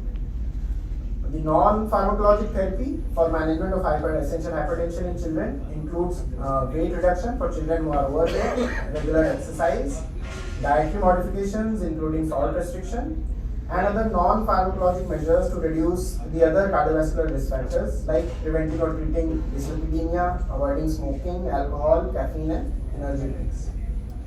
Pharmacologic therapy, the first-line therapy, it should combine both efficacy along with minimal side effects. To improve compliance, long-acting agents should be used. First-line therapy recommended are your ACE inhibitors, ARBs, and CCBs. Although thiazides are first-line drugs for treatment of hypertension in adults and elderly, but in children, because of their adverse metabolic profiles, especially on glucose metabolism and lipid metabolism, they are not the preferred first line. Same is the case with beta blockers who have fallen out of the first line management because of their adverse metabolic profiles. Moving on to essential hypertension in elderly. The WHO classifies elderly as those aged 65 years or more. The oldest old are people who are aged 80 years or more. In India, the life expectancy, average life expectancy for males has increased to nearly 70 years, and for females is now 72 years, and we expect a lot of people now to fall in this demographic. Hypertension is a common problem with prevalence nearly 70 to 80%. The individuals they are in this age group also tend to have incident hypertension, that is 90% lifetime risk for developing mild hypertension who are not hypertensive before 65, and a 40% lifetime risk of developing more severe hypertension. And also importantly, the control rates of hypertension, they are lower among older adults.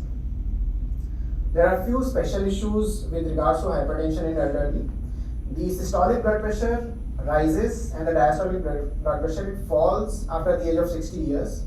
And this is the case in both normotensive and untreated hypertensive patients.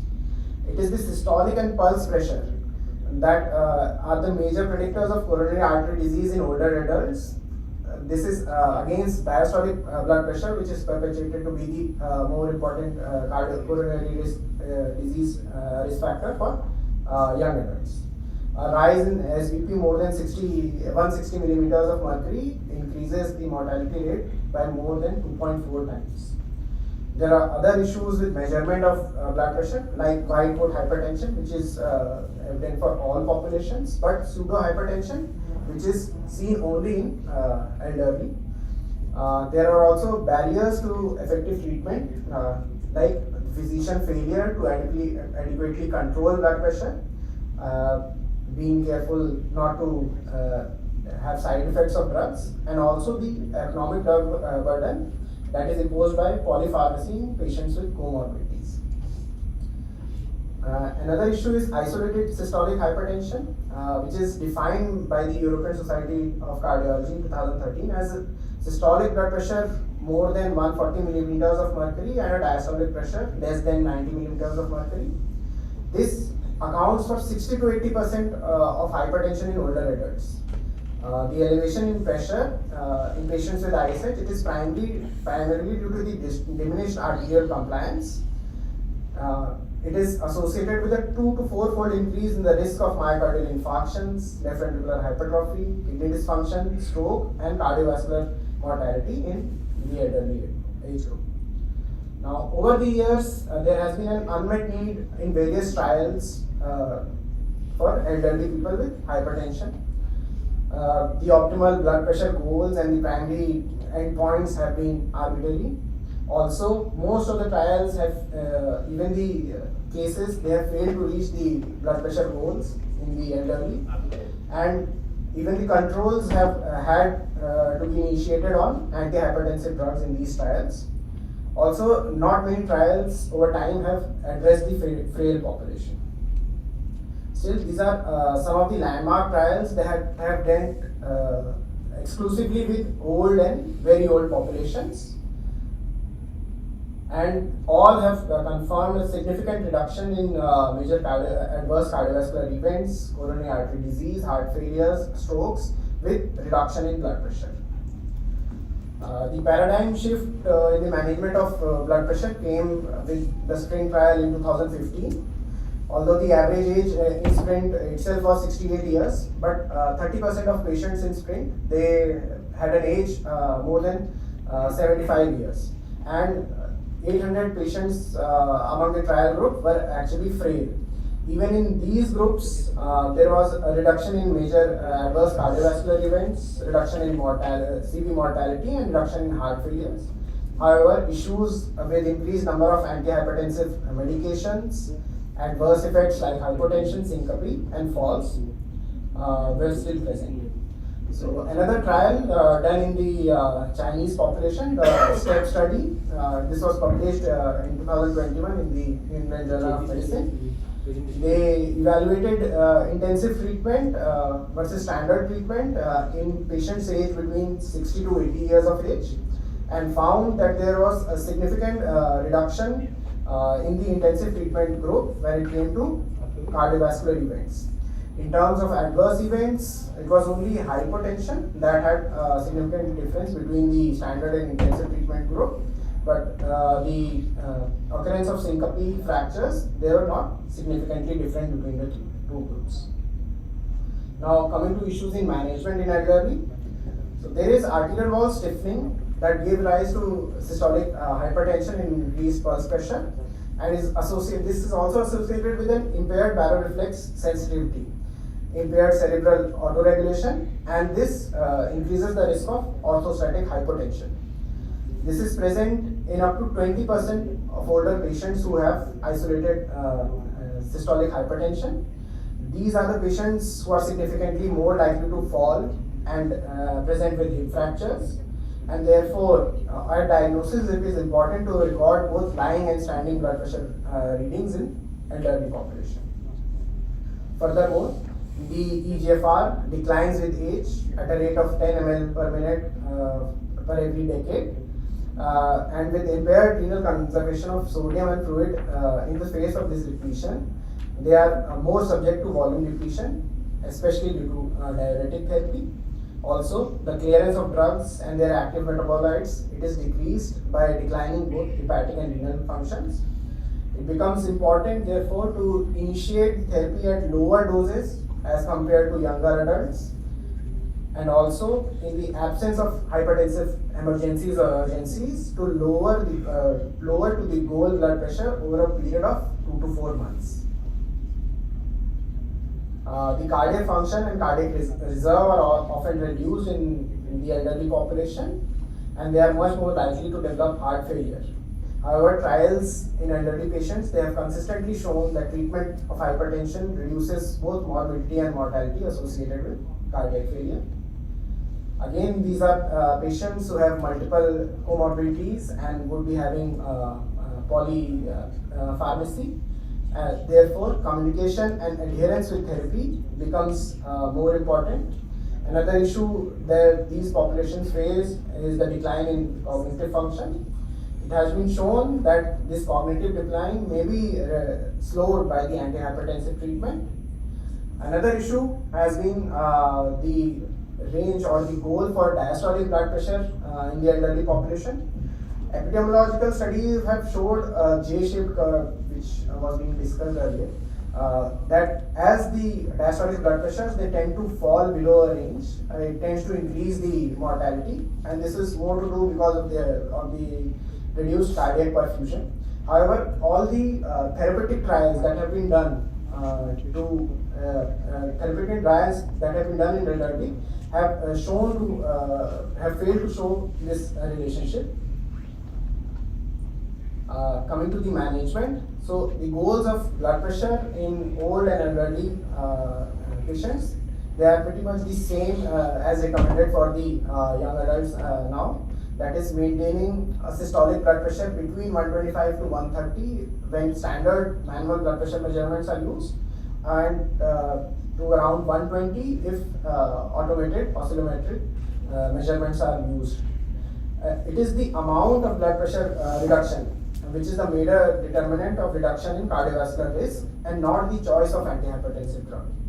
All ACE inhibitors, ARBs, CCBs and thiazides, they are all the first line drugs recommended in this population, and they all work with equal efficacy. Moving on to the final part, which is essential hypertension in patients with metabolic syndrome. Metabolic syndrome is the co-occurrence of risk factors for both type 2 diabetes and cardiovascular disease, that is abdominal obesity, hyperglycemia, dyslipidemia and hypertension. It has also been variously called as Syndrome X, insulin resistance syndrome, the deadly quadrat, the obesity dyslipidemia syndrome. The ATP in 2003 first came up with criteria and then later revised it in 2005 for definition of metabolic syndrome in American adults.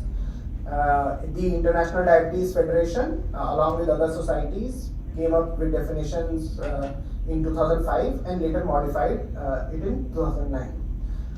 The first criteria is that of abdominal obesity, which the International Diabetes Federation recommends various ethnic group cutoffs for the same. For our South Asian population, waist circumference for men more than 90, and for women more than 180. For more than 90, and for women more than 80 centimeters is recommended. Hypertriglyceridemia more than 150 milligrams per deciliter or treatment for the same. Low HDL levels below 40 milligram per deciliter for males and below 50 for females. Hypertension defined as the blood pressures more than 130 by 85 millimeters of mercury. Sorry for this kind. Or taking antihypertensive medication for the same, or impaired fasting glucose with fasting glucose more than 100 milligram per deciliter, or taking medications or insulin for treatment of diabetes. Metabolic syndrome has been becoming increasingly prevalent in the United States. Data from 1994 revealed that the prevalence was 22% and has increased to 35% in 2016. Recently published study in India in 2020 showed the prevalence of metabolic syndrome to be 30%, with the urban population having a prevalence of 32% and the rural population having a prevalence of 22%. At the heart of metabolic syndrome is this phenomena of insulin resistance and the subsequent hyperinsulinism, which leads to impaired glucose tolerance, central obesity, hypertension and dyslipidemia. Furthermore, this creates a pro-inflammatory and pro-thrombotic state and accelerates atherosclerosis. The therapeutic roles as defined are that of treating underlying causes, that is overweight, obesity and physical inactivity. This is to be done by intensifying weight management and increasing physical activity, and also to treat the cardiovascular risk factors if they persist despite lifestyle modification. Lifestyle modification, it should be focused on weight reduction and increased physical activity as the primary therapy. Weight reduction is again achieved by a combination of diet, exercise and possible pharmacological surgical interventions. For weight reduction, it improves insulin sensitivity and ultimately is the outcome goal of any diet. Various diets like the Mediterranean diet, the DASH diet, high fiber, low glycemic index food intake diet, they are all recommended and they have been shown to be equally effective. It is the caloric deficit and the adherence to dietary restriction that are most crucial for weight loss. DHA, they recommend 30 minutes of moderate intensity physical activity per day, up to 150 minutes per week, and with the increase in physical activity, the benefits tend to increase. If patients, if the weight loss goals are not achieved, that is at least 5% of loss of body weight over 3 to 6 months, pharmacotherapy can be instituted. Nowadays, the first line drugs for recommended for weight loss are GLP-1 analogs. And if these measures are not enough, surgery is recommended. Surgery is also recommended for obese patients with a BMI more than 35 with comorbidities or an absolute BMI more than 40. Coming to cardiovascular risk reduction, the reversal of metabolic syndrome, it is associated with a reduction in the risk of cardiovascular disease. Evidence, it does not support metabolic syndrome as a coronary risk equivalent in terms of the goals for lipid management. Importantly here, among the individual metabolic syndrome criteria, it is the recovery from hypertension that has been most strongly associated with a reduction in cardiovascular risk. The goals of therapy in metabolic syndrome are no different from those of the comorbidities that metabolic syndrome is associated with, or those of the usual adult guidelines. And all the first line drugs are recommended in patients with metabolic syndrome. There comes the issue of prevention of diabetes, which is should be done through diet and exercise, and routine pharmacoprevention is not recommended. However, in certain populations like those with impaired fasting glucose and those with PCOD, metformin is recommended for prevention of diabetes. So my take-home messages would be for children with hypertension, try ruling out secondary hypertension, and pharmacological therapy to be initiated with a single drug at a lower dose. Isolated systolic hypertension, it is the most common form of hypertension in elderly, and it is the absolute reduction of blood pressure that reduces cardiovascular events in elderly. And lifestyle intervention, it is the mainstay of management of metabolic syndrome, and in patients with metabolic syndrome, recovery from hypertension is again the most strongly associated factor for reduction in cardiovascular risk.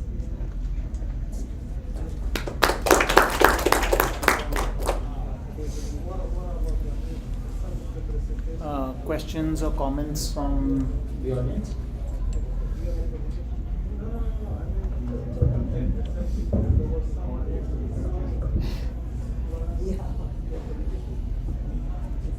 You have covered all the three categories and importantly highlighted. In children especially, you rule out secondary cause, but still primary hypertension is the common cause of hypertension in children. And earlier you said start with the low dose and go slow. Concentrate on absolute reduction and cerebrovascular perfusion again, because that autoregulation is impaired in patients with hypertension, they're very prone for that cerebrovascular accidents. What is the cause of metabolic syndrome? Is there any study which has shown, or say data shown why this has become so much prevalent in last 30-40 years? So both evaluation of genetic factors, they have shown that a few genes are associated, a set of 11 genes have been seen, and again the changing lifestyle patterns in our populations both contribute to this. So it is a two-hit model with the genes that were already present, and now with the environmental stresses that we have has led to increase in. No, I think gut microbiota, there is a definite role of gut microbiota now for metabolic syndrome. In fact, a lot of even therapeutic action also and positive relationship is there. So apart from stress, then our dietary habits, and so toward our consumption of wheat and gluten intolerance. So all these factors now are supposed to be the positive factors. But I will still say that number one factor is gut microbiota. That's why Ayurveda scores over everything. Yeah, that's what people have got a lot of factors which have contributed. But if you look at the way it has developed, since 1970, the sweetener has been replaced by corn syrup. Yes. So that has been used now as sweetener in all these canned food and drinks and everything. And since then, people have noticed that there is an increasing prevalence of hypertension, increasing prevalence of metabolic syndrome, hyperuricemia, and all the consequences of that. Probably the lifestyle changes and the sweetener which has affected more of uric acid and all these consequences have. You just trace how it has evolved over time. And then subsequently what Dr. I think a lot of other factors have also contributed to that. So obesity is the main. And I think as physicians, some of the dietary advice where we said fat is bad and we switched from fat to carbohydrates. Yes. So that probably may have also contributed to it, where now we are coming back on the pendulum. Carbs are bad and fat is good, or at least dietary normal fat that is in diet, And not processed food. Dietary fiber is very important. So I think the pendulum on diet keeps shifting. Thank you. So we'll move on to the next talk, which is on hypertension, patients taking multiple medications, and the role of diuretics for these patients. And we'll have Dr. Sita.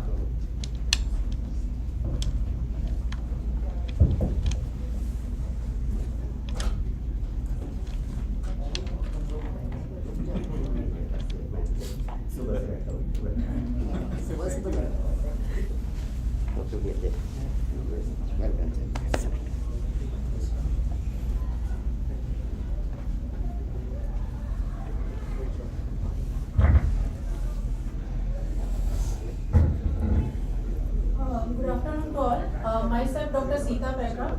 I am DLD second year resident at Asian Institute of Medical Science, Faridabad, and my mentor is Dr. Ritesh Sharma, sir. The topic of my presentation is role of diuretics in poorly controlled hypertension. So I will discuss this topic with the help of a case scenario. A 67-year-old woman, hypertensive for 15 years, non-diabetic, non-smoker. BP ranges from about 160 to 170 mm of Hg, that is systolic pressure, and the diastolic pressure lies between 95 to 100 mm of Hg. Physical examination is non-remarkable. However, the ECG shows the Fortis criteria for left ventricular enlargement. She is on treatment with telmisartan 40 mg, amlodipine 5 mg, and metoprolol 50 mg BD. She is adherent to her medications and there is no any drug intake history. Her serum creatinine level is about 0.8 mg per deciliter, and so the GFR is about 81 ml per minute per 1.73 meter square. So the rationale for using the diuretic in the case of hypertension, in the case of hypertensive patient who is on multiple hypertensive drugs, will be discussed in further. But before that, I'm gonna discuss in brief about the renal body fluid mechanism for the arterial pressure control. So the kidney plays a dominant role in long-term regulation of arterial pressure and body fluid volume. So if there is an increase in the extracellular fluid, then the arterial pressure rises. So in order to normalize the kidney excrete the excess of extracellular fluid volume. And this mechanism is very primitive that has been preserved through ages. That is, it is present even in one of the lowest vertebrate, that is the hagfish. It resides in the sea water. It continually drinks that water, and so there is increase in the blood volume, and there is increase in the arterial pressure. So when the pressure is high, the kidneys excrete the excess volume, so in form of urine, and so the blood pressure gets released and it normalizes. Similarly, in this primitive mechanism persisted throughout the ages, and it is even present in the human, but in a much more defined way. Now the infinite feedback gain property of kidney fluid mechanism for pressure control. In 1966, Arthur C. Guyton has explained the average effect of different levels of arterial pressure on urinary output of salt, that is the pressure natriuresis, and water, that is pressure diuresis by the normal kidney. So this is the graph showing the normal renal function curve, and this is the equilibrium point. Here the intake of salt and water is equal to that excreted by the kidney, so that the arterial pressure is maintained at about 100 mm of Hg. And this equilibrium point is the point where the intake is equal to that of output. So if the pressure rises above this equilibrium point, then what does the kidney do? It leads to increased loss of fluid from the body, and it is more than that of intake, so as to return the pressure to the normal. However, if the pressure declines below that equilibrium point, the kidney tries to retain the salt and water in the body so as to bring the pressure towards the normal side. Now when we see when the renal output curve is shifted to the right side, that is there 50 mm higher than that of pressure, then 50 mmHg higher pressure than that of normal, the equilibrium point also set to a higher level. But the infinite theory said that the kidney tries to excrete extra amount of water and salt in order to maintain the arterial pressure and bring back the raised arterial pressure to the equilibrium point. Similarly, if there is increase in salt intake, it also increases the arterial pressure, and the equilibrium point is also set to higher level. So in this scenario also, the kidney tries to excrete extra salt and water from the body so as the pressure comes near to that of equilibrium point. So from this graphical representation done by Guyton, we come to the conclusion that the two determinants of long-term arterial pressure control are degree of shift of renal output curve for the salt and water, and level of salt and water intake. So any of the factors that affect these two determinants will lead to the will determine the arterial pressure.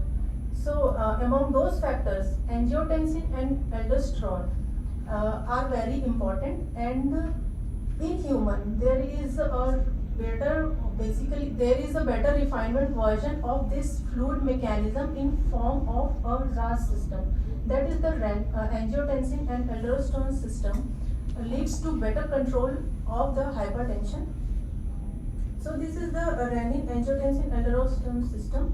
So whenever there is a decrease in renal perfusion, renin gets secreted from the juxtaglomerular cells, and it may lead to conversion of angiotensinogen to angiotensin with the help of enzymes. Angiotensin 1 is converted into angiotensin 2, and this may lead to increase in BP, as well as there is secretion of aldosterone that may lead to sodium chloride and water reabsorption, as a result of which there is water and salt retention, and there is increase in circulatory volume. Now, why diuretics? Why we are so much focusing on the diuretic part? As we have already discussed earlier, if there is an increase in extracellular volume, there is increase in the BP. So kidney tries to excrete that extra water and salt from the body. So the main function of diuretic is the same, causing natriuresis and diuresis. So by the use of diuretic, the blood pressure can be better controlled. And we also know that the main mechanism for hypertension is the sodium retention as well as the extracellular fluid volume expansion. So the fundamental part of treatment of hypertension is to increase the urinary sodium excretion. Apart from that, all the antihypertensive drugs in common use, they all tend to expand the plasma and the extracellular volume except the diuretic and the beta blocker. So this volume expansion attenuates the hypertensive effects of all other concomitant drugs used, which is known as the false tolerance. Therefore, by increasing the diuretic component of the initial 3-drug regimen, you can better control the blood pressure. Now the classification of diuretics as used as an antihypertensive. thiazide type diuretics and thiazide-like diuretics, loop diuretics, distal potassium sparing diuretics. Thiazide type diuretics are chlorothiazide, hydrochlorothiazide, thiazide-like diuretics, indapamide, metolazone, chlorothiazide. What is the difference between these two subgroups? Thiazide-like diuretics have a substitution of ring sulfone along with the carbonyl group.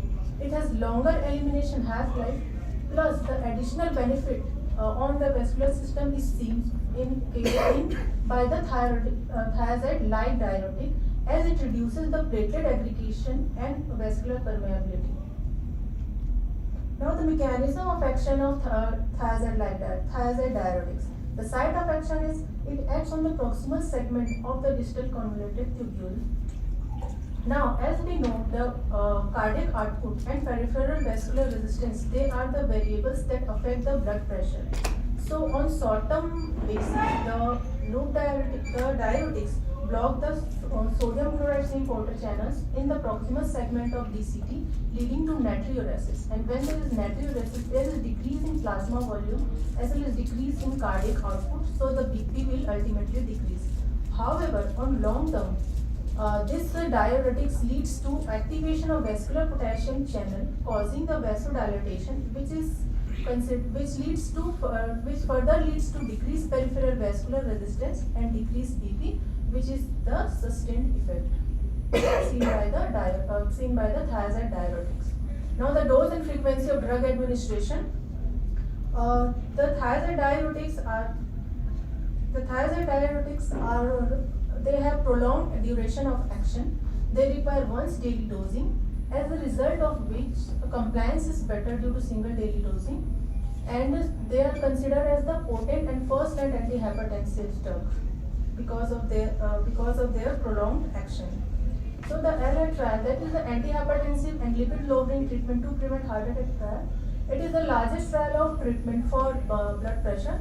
It includes about 40,000 patients, and out of that 40,000 patients, about 20,000 patients has received the diuretic in form of chlorothiazide. The 4 drugs have been compared in this study: lisinopril, doxorubicin, amlodipine, and chlorothiazide. And the conclusion that derived from this study is thiazide-like diuretics, they are superior in preventing one or more major forms of cardiovascular diseases. They are less expensive. Once daily dosing is required as due to their prolonged duration of action. So they should be referred as the first step antihypertensive therapy as compared to other drugs. The SHEP trial, that is a systolic hypertension in elderly program. It has compared the chlorothiazide and the placebo, and those patients who have received the chlorothiazide at a dose of 12.5 to 25 milligram per day, 88% of patients have reached their blood pressure goal, and they do not require any other agent for the control of blood pressure. Minor adverse effects in form of mild rise in serum potassium level, mild decrease in serum potassium level, mild rise in uric acid level and creatinine level has been seen. So this study also emphasizes the value of low dose thiazide type diuretic as the initial therapy. Now the adverse effect of diuretics, there is hypokalemia is seen in all the diuretics. However, incidence is less in by the use of indapamide diuretic. Basically the adverse effect of diuretic are related are metabolic, that is rise in serum glucose level, rise in serum uric acid level, and rise in serum lipid level. So in this slide, I would like to mainly focus on the indapamide, as there is a minimum metabolic side effect as seen with that of indapamide. So according to the NICE guidelines and the Indian Hypertension Guidelines 2013, indapamide or thiazide-like diuretic, that is the chlorothiazide, is preferred over the conventional thiazide hydrochlorothiazide. Now diuretic induced hyponatremia. Virtually all the cases of severe diuretic-induced hyponatremia have been associated with thiazide-type diuretic. Only a few or less number of cases have been associated with that of loop diuretic. This difference may be related to their differences in their tubular action. Basically, normally in the medullary aspect of the thin ascending limb or group of Langley, there is the reabsorption of sodium chloride without the water, as a result of which there is generation of hyperosmotic gradient in the medullary interstitium. So in the presence of antidiuretic hormone, there is water absorption in the medullary collecting duct down the osmotic gradient from the tubular lumen to the interstitium. So there is excretion of concentrated urine. So what happens when the diuretic is used and what happens when the thiazide is used? Diuretics act by inhibiting the sodium chloride reabsorption in the thick ascending limb of loop of Henle. So it interferes with the urinary concentration mechanism. So the water retention as well as the development of hyponatremia is limited. While in case of thiazide diuretic, which acts in the distal convoluted tubule, which is the main diluting segment of the nephron, so it interferes with the dilution of the urine. So there is increase in the sodium excretion along with the diminished free water clearance is seen. So the hyponatremia caused by thiazide diuretic is much more common as compared to that of loop diuretic. And this metabolic side effect of thiazide diuretic can be lowered by the use of lower dose of thiazide, that is 12.5 mg of chlorthalidone, which is as effective as the higher doses, that is 25 mg or 12.5 mg. Both have the same antihypertensive effect as seen in the studies that I'll show in the coming slides. Now, what is the limitation of the thiazide diuretic? Renal insufficiency, that is reflected by the reduced creatinine clearance, limits the effectiveness of thiazide diuretic. The natriuretic effect of thiazide is lost when the GFR is less than 40. However, metolazone can be used if the GFR is up to 20 ml per minute. So here comes the role of loop diuretics, which can be used in patients with GFR of less than 30 ml per minute. Loop diuretics, they act on the thick ascending limb of loop of Henle and they block the sodium potassium chloride channel, thus reducing the reabsorption of sodium, chloride and potassium. Now the pharmacokinetic of loop diuretics. The most potent loop diuretic is the bumetanide. Viability vary from 10 to 100%. And the most important pharmacokinetic property that differentiates it from the thiazide diuretic is the duration of action. Furosemide, the duration of action of furosemide is about 6 to 8 hours, while torsemide is of 6 to 16 hours, while bumetanide acts for 4 to 16 hours. So the limitations of loop diuretic as an antihypertensive agent. It is not used as a primary therapy in uncomplicated hypertension because of this short duration of action. Multiple daily dosing is required. Plus, there is compensatory post-dose sodium retention by the RAS system. So, these are the two main factors which limits the use of diuretic as an antihypertensive agent. But what's the clinical use of loop diuretic? It has important role in hypertensive patients who have CKD, that GFR less than 30 ml per minute, along with the edematous disorders like heart failure, acute pulmonary edema, nephrotic syndrome, and cirrhotic ascites. Loop diuretic can be used. Now coming to the third group of diuretic that are used as an antihypertensive agents, distal potassium sparing diuretic. It includes two subgroups: mineralocorticoid receptor blockers, examples spironolactone and eplerenone, and epithelial sodium channel blockers, amiloride and trimethoprim. Now, as we have already discussed about the resistant hypertension, so I'll briefly describe about it. The resistant hypertension is defined as the systolic BP of 140 mmHg or diastolic BP of 190 mmHg on maximally tolerated doses of 3 or more antihypertensive drug. Out of that 3 or other antihypertensive, one must be a diuretic. And before stating a patient as a case of resistant hypertension, it is important to exclude the causes of pseudo-resistance, screen the patient for secondary causes, and exclude the drug interactions. So the suggested pathological mechanism for the resistant hypertension is sodium retention, overactivation of RAS system, and overactivation of sympathetic nervous system. So given the mixed pathologies and the dearth of evidence for the treatment of resistant hypertension, current guidelines from the international sources is slightly discordant. As per the NICE guidelines, the fourth agent that has to be used as a treatment for resistant hypertension is to be either increasing the dose of thiazide diuretics or spironolactone. While the European Society of Hypertension or Cardiology, they suggested the use of ENaC blocker, amiloride or alpha blocker, while the American Heart Association or 8th Joint National Committee suggested the role of beta blocker or mineralocorticoid receptor antagonist, spironolactone or amiloride as the fourth agent for the use of for the treatment of resistant hypertension. But the gist of all the international guidelines is to enhance the diuretic treatment for the management of hypertension. So spironolactone as the fourth agent for treating the hypertension. The pathway 2 study has demonstrated a major benefit of spironolactone in treating the resistant hypertension. The 4 drugs have the spironolactone, beta blocker, alpha blocker and placebo has been used as an add-on therapy for resistant hypertension, and it has been found that the spironolactone was superior to the placebo and the 2 other drugs that has been used in study. Hyperkalemia is seen in about 6 patients out of 285 patients. However, no gynecomastia has been seen. The patients included in this study have normal renal parameters, so that may be the reason of less common side effect as hyperkalemia that we commonly seen as with the use of spironolactone.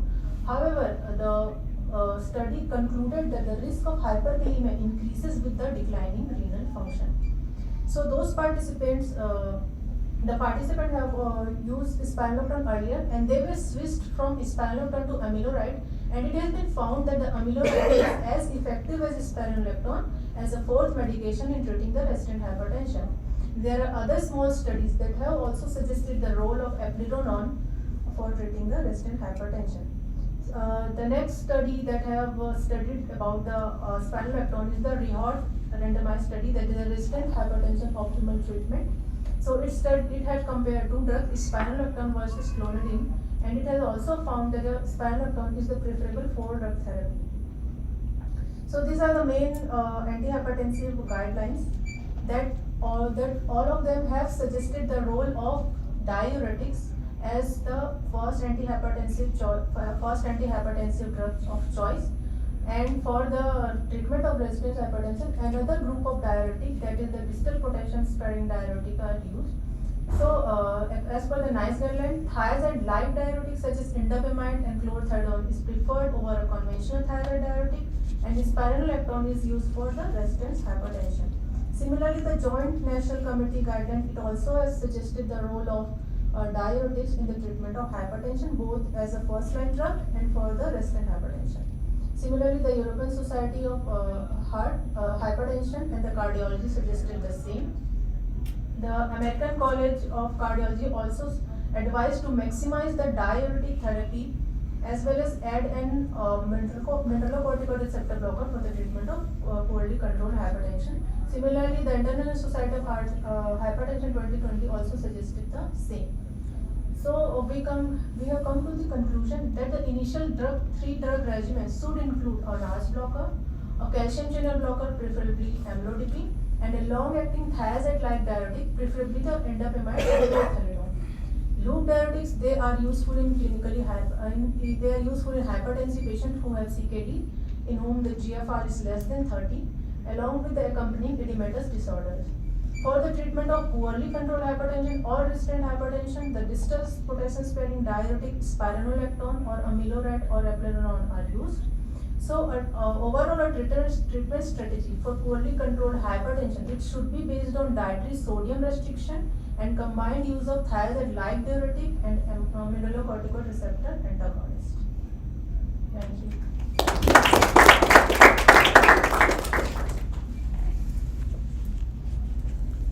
So I'll start with the first question. So what did you do for your patient that you started with?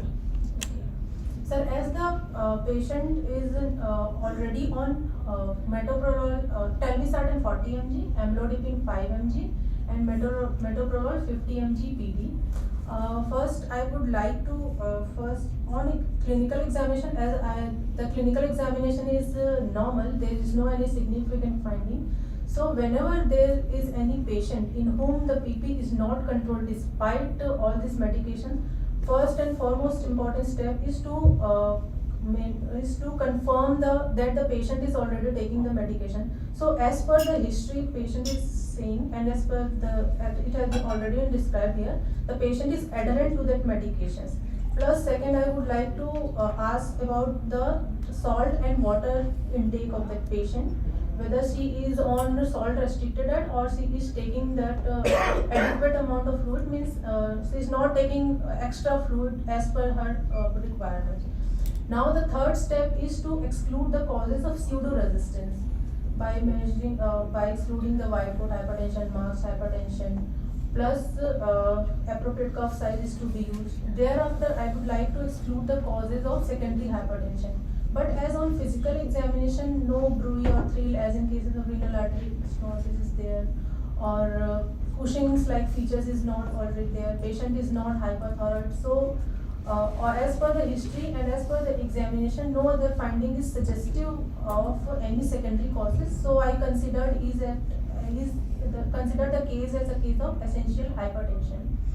So and she is not on any other drugs like NSAIDs or ESA or any CNIs or any other hormonal therapy. So the drug interaction has also been excluded. So I would like to now add a diuretic in form of initially chlorthalidone, as the patient is also non-diabetic. So non-diabetic, so there is also no risk of risk of hyperglycemia in that. So first I will add a chlorthalidone to that patient. The dose should be lowest possible, that is 12.5 mg, 12.5 mg, and regular monitoring of the serum electrolytes is very important for that patient. And if after 2 or 3 weeks, if the patient is not responding to that of diuretic, then I will gradually increase the dose from 12.5 to 25 mg. And despite that, the highest possible dose of chlorthalidone can be 50 mg. So if the metabolic parameters allows, then the dose can be increased up to 50 mg. And despite that, if the patient is not responding, then it is a case of resistant hypertension. Then in such cases, I would like to go for the use of distal potassium sparing diuretic in form of serum potassium level, in form of spironolactone, as her creatinine is also 0.8, so GFR is also 51, so we can safely use the spironolactone while keeping a watch on the potassium level, as the patient is already on telmisartan also. Any other questions or comments? Before you increase them, I would definitely agree with you that you start diuretics, but before you keep on increasing the dose of thiazide diuretic, one can also optimize the dose of other antihypertensives. What I realized is she's on 5 mg of amlodipine and 40 mg of telmisartan. We can also optimize these medicines to achieve the blood pressure control and add thiazide diuretic in the dose which you have suggested. Yes, amlodipine can be. And usually you can, for chlorthalidone, even 6.25 might be a reasonable starting dose for some patients. So depending on what their goal blood pressure is and where they are currently, you can even start with a lower dose, because in India you actually have the luxury, because you have the lower doses as well, in comparison to the West where they only have a 12.5 or a 25. Any other questions or comments? Then we'll move on to the next talk. Which is the final talk for the day. Race is an important determinant of antihypertensive response, and the speaker is going to be Dr. Gaurav Singhal.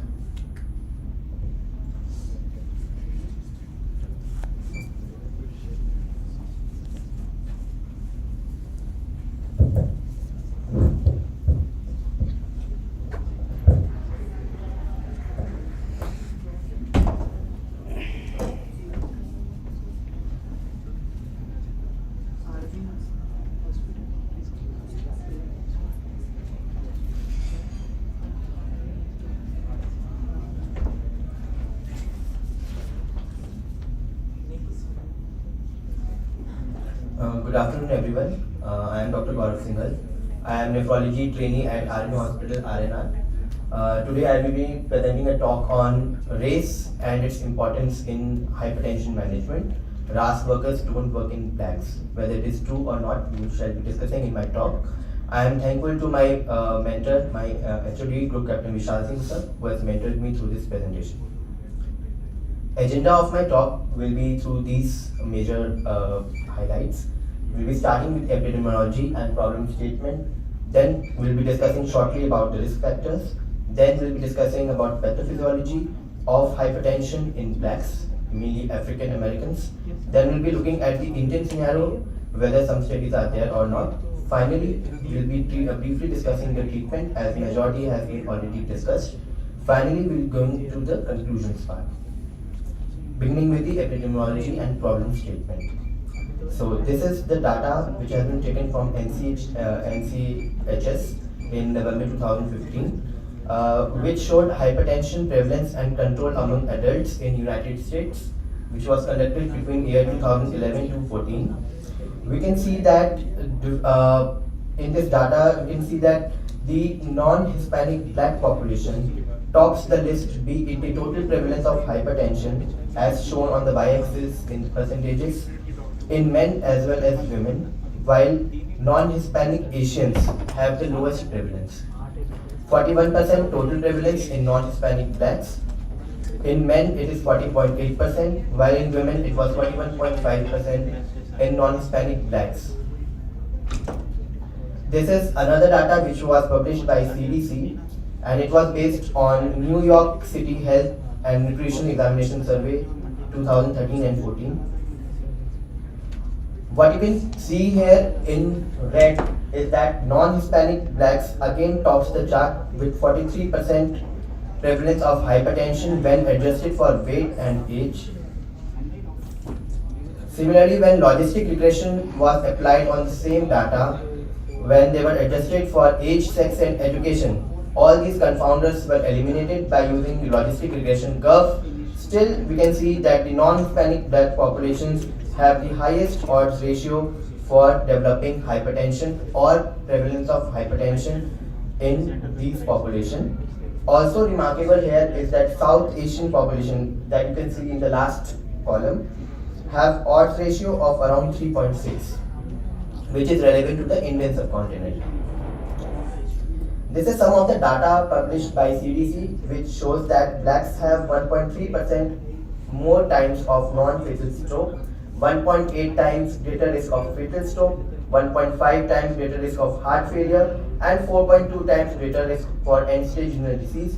So all these secondary outcome points were more in the black population as compared to the white. Similarly, age-adjusted hypertension attributable mortality risks for per 1,000 people in non-Hispanic blacks is 50.1% in males and 35.6% in females. What we need to realize here is it is almost more than double that of the non-Hispanic whites, where males have 19.3% while females have 15.8%. Having said that, blacks versus whites, hypertension prevalence is more. They became hypertensive at earlier ages with more severe blood pressure records. After salt intake, blood pressure rises proportionately more in these populations. There is loss of nocturnal dipping, higher frequency of resistant and nighttime hypertension, and there is a higher risk for kidney disease, stroke, heart failure and mortality in this subset of population, and this is why we need to understand what differences in treatment could be there in such subset of population. Coming to risk factors, these are some of the risk factors which influence hypertension in African Americans. Environmental risk factors include increase in dietary sodium intake and decrease in dietary potassium, physical inactivity, less consumption of fruits, alcohol, smoking, and there are some racial considerations that will be just looking. Biological factors could be more incidence of outlet stiffness, vascular remodeling, endothelial dysfunction, which is postulated to be present in such subset of population. With these, increase in salt sensitivity as well as a dysregulated sympathetic nervous system response is seen in such subset of population. We'll be discussing in the coming slides. And apart from it, lastly coming to the genetic considerations, some gene polymorphisms have been identified that we'll be just discussing in brief. Coming to salt sensitivity, it is defined as increase in blood pressure in response to sodium or salt intake and is commonly associated with a low circulating renal profile. Wilson et al. Had postulated a slave trade hypothesis to prove his point. According to this hypothesis, the African people who were enslaved during the 17th or 18th century, when they were brought to US, they had to travel for months together. They had to travel lakhs of kilometers. So it was postulated that only those people used to survive such long journeys without water and salt who had some sort of salt sensitivity which used to keep them alive, because they used to walk without water, without salt. So what happened over the century is that there was a positive gene selection that took place, and now we will see how this positive gene selection has resulted in increased salt sensitivity in the African Americans that have now settled in US. Genetic polymorphisms and how they are relevant to the renin-angiotensin system. Tiago et al. Had reported homozygosity for -20 upstream allele of the angiotensin molecule on the relationship between BMI and systolic blood pressure in over 1,000 South Africans of the African ancestry. Similarly, ASK study, African American study of the kidney, had identified that African Americans who were homozygous for the ACE polymorphism 12269G had experienced a rapid reduction in blood pressure following ACE inhibitors, and p-value was significant.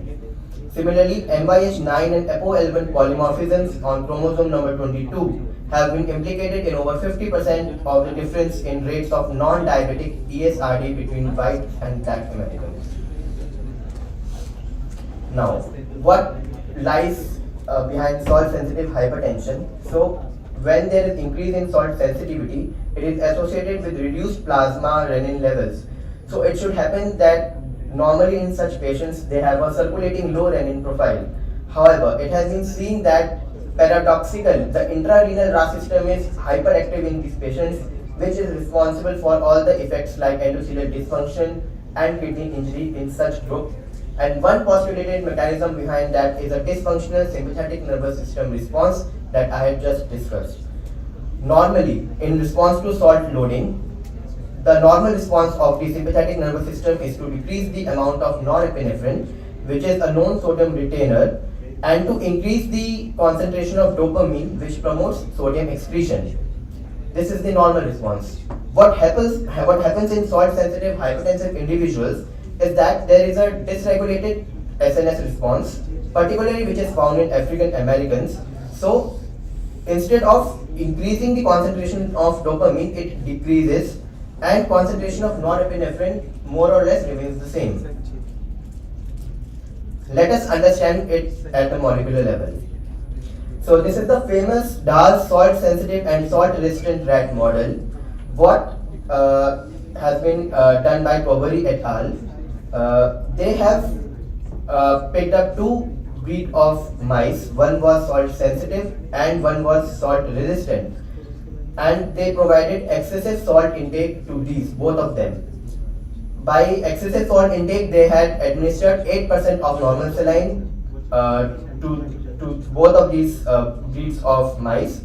And what they found in salt-resistant, which you can see on the left, is that in response to the salt intake or salt loading with 8% normal saline, there is a downregulation of the renal sympathetic nervous system, which increases the WNK4 pathway, which further is a negative regulator of the sodium chloride co-transporter, and when this channel is downregulated, so there is natriuresis and blood pressure normalizes.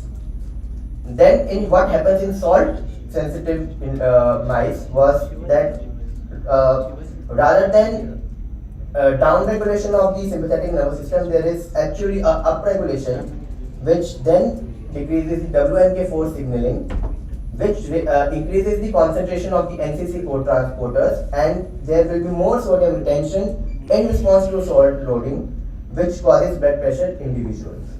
On the right, you can see the molecular presence of these receptors. So 11 beta hydroxygenase type 2 enzyme is absent in DCT1 while it is present in DCT2. Normally this enzyme causes cortisol to cortisone conversion. So when it is absent in DCT1, so cortisol to cortisone conversion will not take place in DCT1 while it will continue to take place in DCT2. So the glucocorticoid receptor, now the cortisol will act on DCT1 because it is not getting converted to cortisone. So via this cortisol will act via glucocorticoid receptors on the WNK4 signaling molecule and which will further inhibit the NCC channels and there will be increased sodium reabsorption.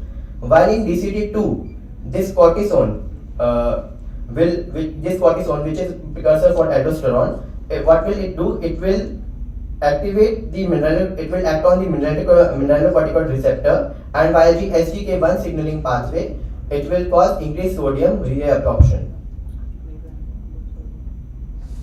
Coming to the Indian scenario, not many studies have been done in India regarding the race and ethnicity. Just one study was conducted by Pushpa Krishna et al. In year 2007 and that too in the pediatric population.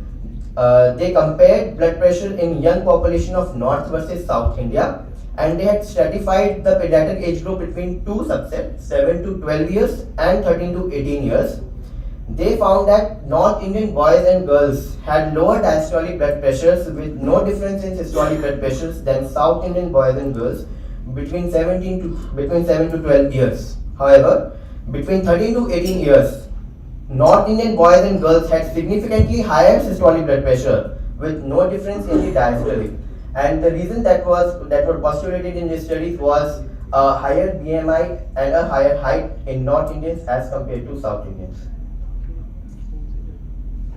Coming to the treatment part, beginning with some of the trials of RAS inhibition in blacks.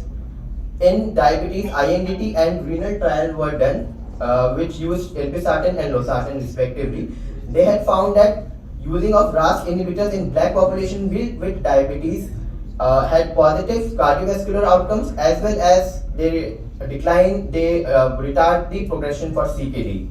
Similarly, in CKD, ASK study was done in African Americans, which also found positive outcomes while using RAS inhibitors in CKD patients. When RAS inhibitors were used in such subset of population, it was found that the rate of doubling of creatinine as well as the mortality rates have reduced. Similarly, in high severity risk population, LHAT trial was used, which also found a positive outcomes by using RAS inhibitors. Now we'll be discussing two guidelines here. First is the 2020 International Society for Hypertension guidelines. We'll be concentrating upon the treatment in relevant to our population in blacks. So here you can see the highlighted black box is showing that low dose ARVs have been incorporated as first line treatment for treatment in black population in combination with a dihydropyridine based calcium channel blocker. Secondly, a dihydropyridine calcium channel blocker plus thiazide like diuretic has been placed together with the low dose ARBs and DHP CCB in the first line treatment. Then we have to increase it to full dose and then we have to add a diuretic or ACE inhibitor if blood pressure is still not controlled. To note here is a point that they have included ARBs and not ACE inhibitors in the first line of treatment, and the reason that was given was higher incidence of ACE inhibitor induced cough in this subset of population.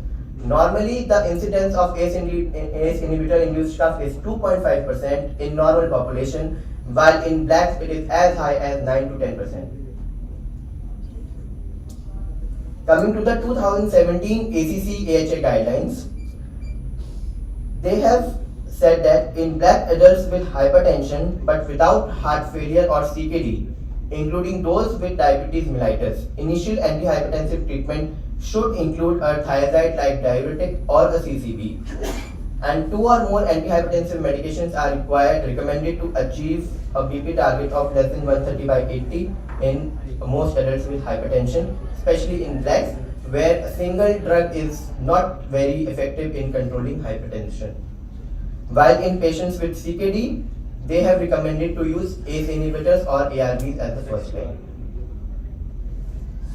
Special considerations for use of ACE inhibitors in treating hypertension in blacks. Rate of angioedema in blacks is 3 times that of non-blacks, and Asian Americans have a higher incidence of ACE inhibitors induced cough that we have already discussed. Coming to the conclusions part, so first and foremost here is that a comprehensive treatment approach is required to be treated in all patients irrespective of their race and ethnicity, which includes lifestyle modifications, DASH diet, and actually it has been seen that the effects of DASH diet on lowering hypertension is more. DASH diet is more useful in controlling hypertension in black population as compared to other subset populations. So that has to be done at first. Then most of them will require 2 or more than 2 antihypertensive medications to achieve adequate BP control. Diuretic or CCB may be particularly effective in achieving BP control in blacks, and racial and ethnic differences should not be the basis of excluding any class of antihypertensive agent in combination therapy. Lastly, my talk started with a statement that RAS workers don't work in black, they actually work in black. Thank you.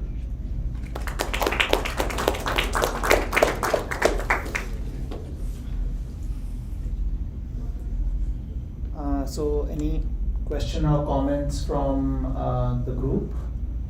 So with the slave theory, how would you apply it for Indians? So knowing what you know about the slave theory and what the black history is and what their evaluation has already been, how would you apply it to the Indian context? Sir, at this point of time, slave theory could not be applied to the Indians. Reason being that this slave hypothesis was meant for the African ancestry people who used to migrate, traveling thousands of kilometers to the American continent. So, and this sort of ethnic differences are not there in India, so we cannot extrapolate this theory to the Indians. We were under slavery also for so many years. There is a caste system, and so there is a differentiation in the work and labor differences that are there. So there is probably some selection, whether it is equally strong and equally persistent as it was for the slaves, that I'm not so sure of. But there has been for decades and centuries a caste system and a slavery system that was there in India as well. So I'm also not sure because there isn't any evidence for it. But some of these things are likely to apply to us as well.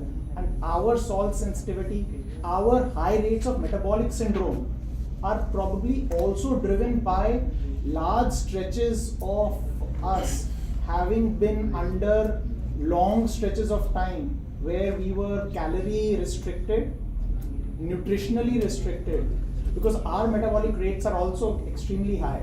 And so one of the theories that goes is that there was calorie restriction and the selection bias and the selection pressure on Indians, on Pakistanis, on Bangladeshis, on Sri Lankans, because you take Indians who migrate to the UK or to the US and you look at their metabolic syndrome rates and you look at their diabetes rates, it is much higher than the Americans who are there. You look at now our rates of diabetes and metabolic syndrome, and we've been talking about that, it's much higher than even the same calorie intake compared to what there is. So there is probably something that happened. Unfortunately, in India, we don't have the studies that they have done elegantly in terms of genetic GWAS studies or those. So we don't have that information. But I think there is some truth that is there underlying this for us also. So we are a little different in the sense that you're talking about, can I have this? Yeah. So we don't have the slave theory per se, we can't have it. That's a very entirely different context. We have what is called as a thrifty gene hypothesis, right? Yes. So we had that plenty and starvation, and that was the reason why we changed. Now this, what he was talking about is, it's normally in genetics you have a positive selection over millions of years. Here what has happened was about 10 to 12 million of these people were transported. It was a transatlantic journey. Okay, so you have a selection over probably months to years, and what actually proves it, I mean, what actually goes towards proving it is that if you look at the salt sensitivity between African Americans and the Native Americans, again it's different, right? So, but what in the end, what he wanted to say is that if you want to give a ACE or a ARB to a patient, to a black patient with a CKD and cardiovascular disease, please go ahead, right? For others, it may probably not be a very logical. So, I agree. So even if we look at the African Americans, the APOL1 genetic selection, the driver was trypanosomiasis. So it wasn't the slave trait or the slave transposition, it was the trypanosomiasis. Similarly, malaria. So malaria has driven a lot of gene selection, and some of those diseases and entities are here in India also, and they've probably driven some gene selection. Malaria is here, so we know we have gene selection for those. Similarly, the thrifty gene. So there's probably been genetic pressure and positive selection for some of those genes. Unfortunately, we haven't our division in terms of caste and religion and ethnicity is there, but it's not as clear cut as it is for African Americans. So that selection as well as those studies are still kind of not as good. So in fact, if you look at it, the hypertension it actually reminds us of MPGN. Earlier it was a disease, now it's a pattern of injury. Absolutely. If you talk about African Americans, now you have actually phenotypes. What some of the papers are talking about is some of these people are going to have a Liddell's phenotype. So you're going to have a low renin, high aldo, right? There is going to be a subset, about a third of the patients are going to be having a primary aldo phenotype, right? So the aldo is going to be on the high side, and the third is the renin. The renal phenotype. They are saying that the increased renin and increased. So probably in the renal phenotype of hypertension for African Americans, it makes a lot of sense to give ACE or a ARB. Points well taken. Any comments or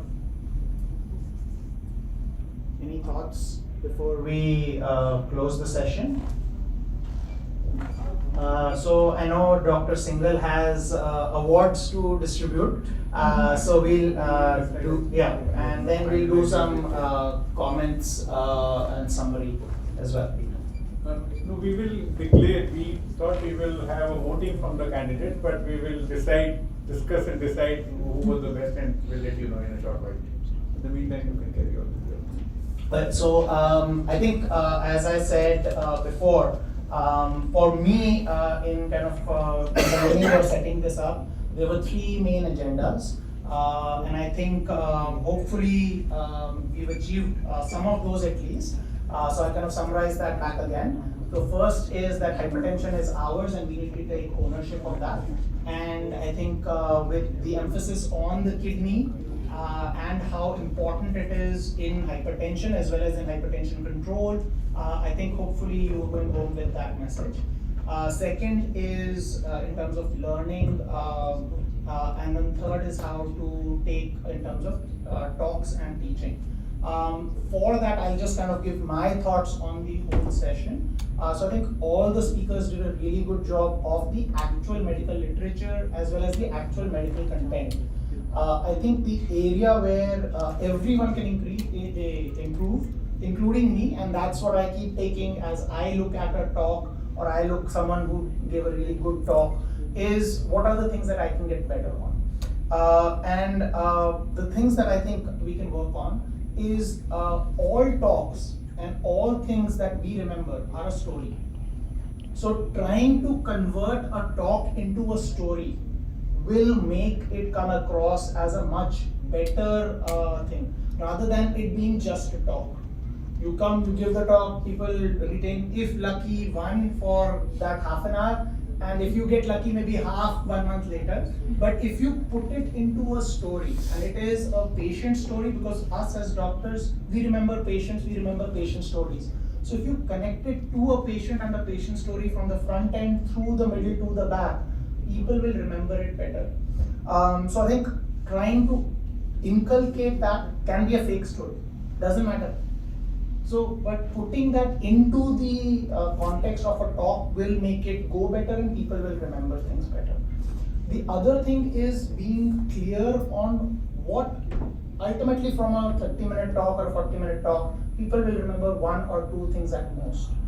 So being clear in your mind, what do you want to convey to them? What are the 1 or 2 things you want them to go home with and remember 1 month later? So being clear on those 2 things and making it your starting point, focusing it in the talk, and then coming back to it at the end. The take-home messages are, these are the 2 things I want you to go home with. So those things I think will really make your talk come alive and make it more receptive to the audience. So I think that is something that I think we can work more on. Third thing is text. People will gloss over and start sleeping on. So the more amount of images and pictures you can take and put with bullet points rather than full sentences, the better the take-home message will be. So the more pictures, images, graphs, curves, the better it is, rather than tons and tons of text and lines. And don't read the whole text. So make sure that you put bullets rather than text, because that will make you not read the text. So I think that is another one. Adding things like, have you wondered why? So I'll use the first 2 because those are the ones that I kind of wrote down, but this applies to everyone else also. So saying, have you wondered why stenting in atherosclerotic renal artery disease doesn't work? There are 5 studies that have been done. Stenting in atherosclerotic renal disease doesn't work. And then combining it to your 1 kidney, 1 clip, 2 kidney, 1 clip model, and combining it with that will send people home with a better message. Or when you're talking about, let's say, osmotic salt connection, everyone here has used tacrolimus. Everyone here has used cyclosporin. NFAT5, cyclosporin tacrolimus block it. Yes, there are other reasons why those medicines cause hypertension, but if you link it to that, people will retain it better. So again, trying to connect. So again, if you say, have you wondered why this causes that? There may be other reasons too, but when you link it with that, people's memory and take home gets better. If you're using photos or pictures or anything, make sure you give credit at the bottom. There were quite a few slides which I'm sure you guys didn't make, or copied and pasted, whether it is from Google, whether it is from a study, whether it is from anywhere. As this is a closed audience, small group, as you get higher and higher and you're giving national and international talks, make sure you put the credit of where it is. Last 2 points, avoid PubMed screenshots. People start going to sleep and it gives a message that you haven't put in the work. Instead of a PubMed screenshot, take the message, type it by your hand and put it there. And you can put the reference at the bottom. Because people don't, or at least I feel like someone has done a shortcut rather than put in the time and effort. If you've gotten the study, you've gotten the message, you can put a 1-liner from there and put the reference at the bottom. And lastly, I think most importantly, you have to have fun. The talk can't be a serious effort for you. So if you are enjoying your talk and having fun, put some jokes, put some pictures, take something from somewhere, make it a fun event. If you are having fun, the audience will have fun. If you are bored or serious and completely in the zone, people aren't going to enjoy.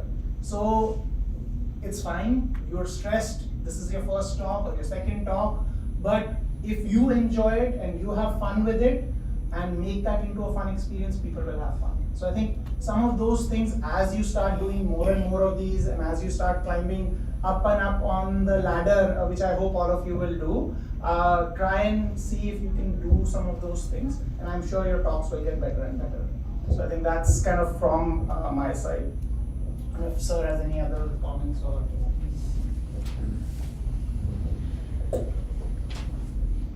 I think it is very well covered. All of you have done very well, and that's what Ajay has conveyed. And whatever, where is the scope for improvement, that too. So with this, I take this opportunity to thank all of you. You have spared your Sunday and came here, and the strength here, Ajay, who has spent time here and has conducted this and given a lot of thought process in designing or planning this event. Dr. Manju, Aggarwal, Ajay and me have brainstormed this event many times and just narrowed down these topics. And all the support from industry, steadfast, and Genzyme has been very kind to support this program. Although people have led, but Dr. K, Dr. Kulla, Dr. Singhal, who has come here and have contributed to the discussion. Dr. Vishal Singh is here, Dr. Manisha Ghazi, so I think all of you have contributed, so I thank you once again. We will let you know who has got the prize. In the meantime, I will invite you for the lunch, so you can join us for the lunch, and we will let you know who was the one person. Post lunch. Yeah, during the lunch. There's no post lunch. They can give us 30 seconds. This choice is more or less the same.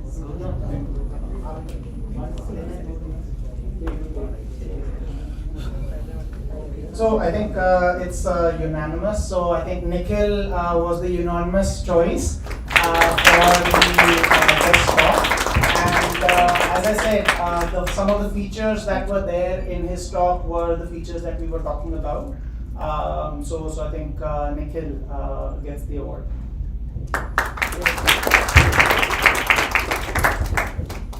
And what the award is that's a cash award. We'll give you the check.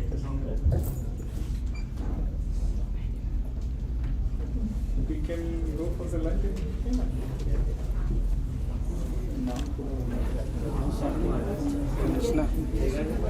Finish है ना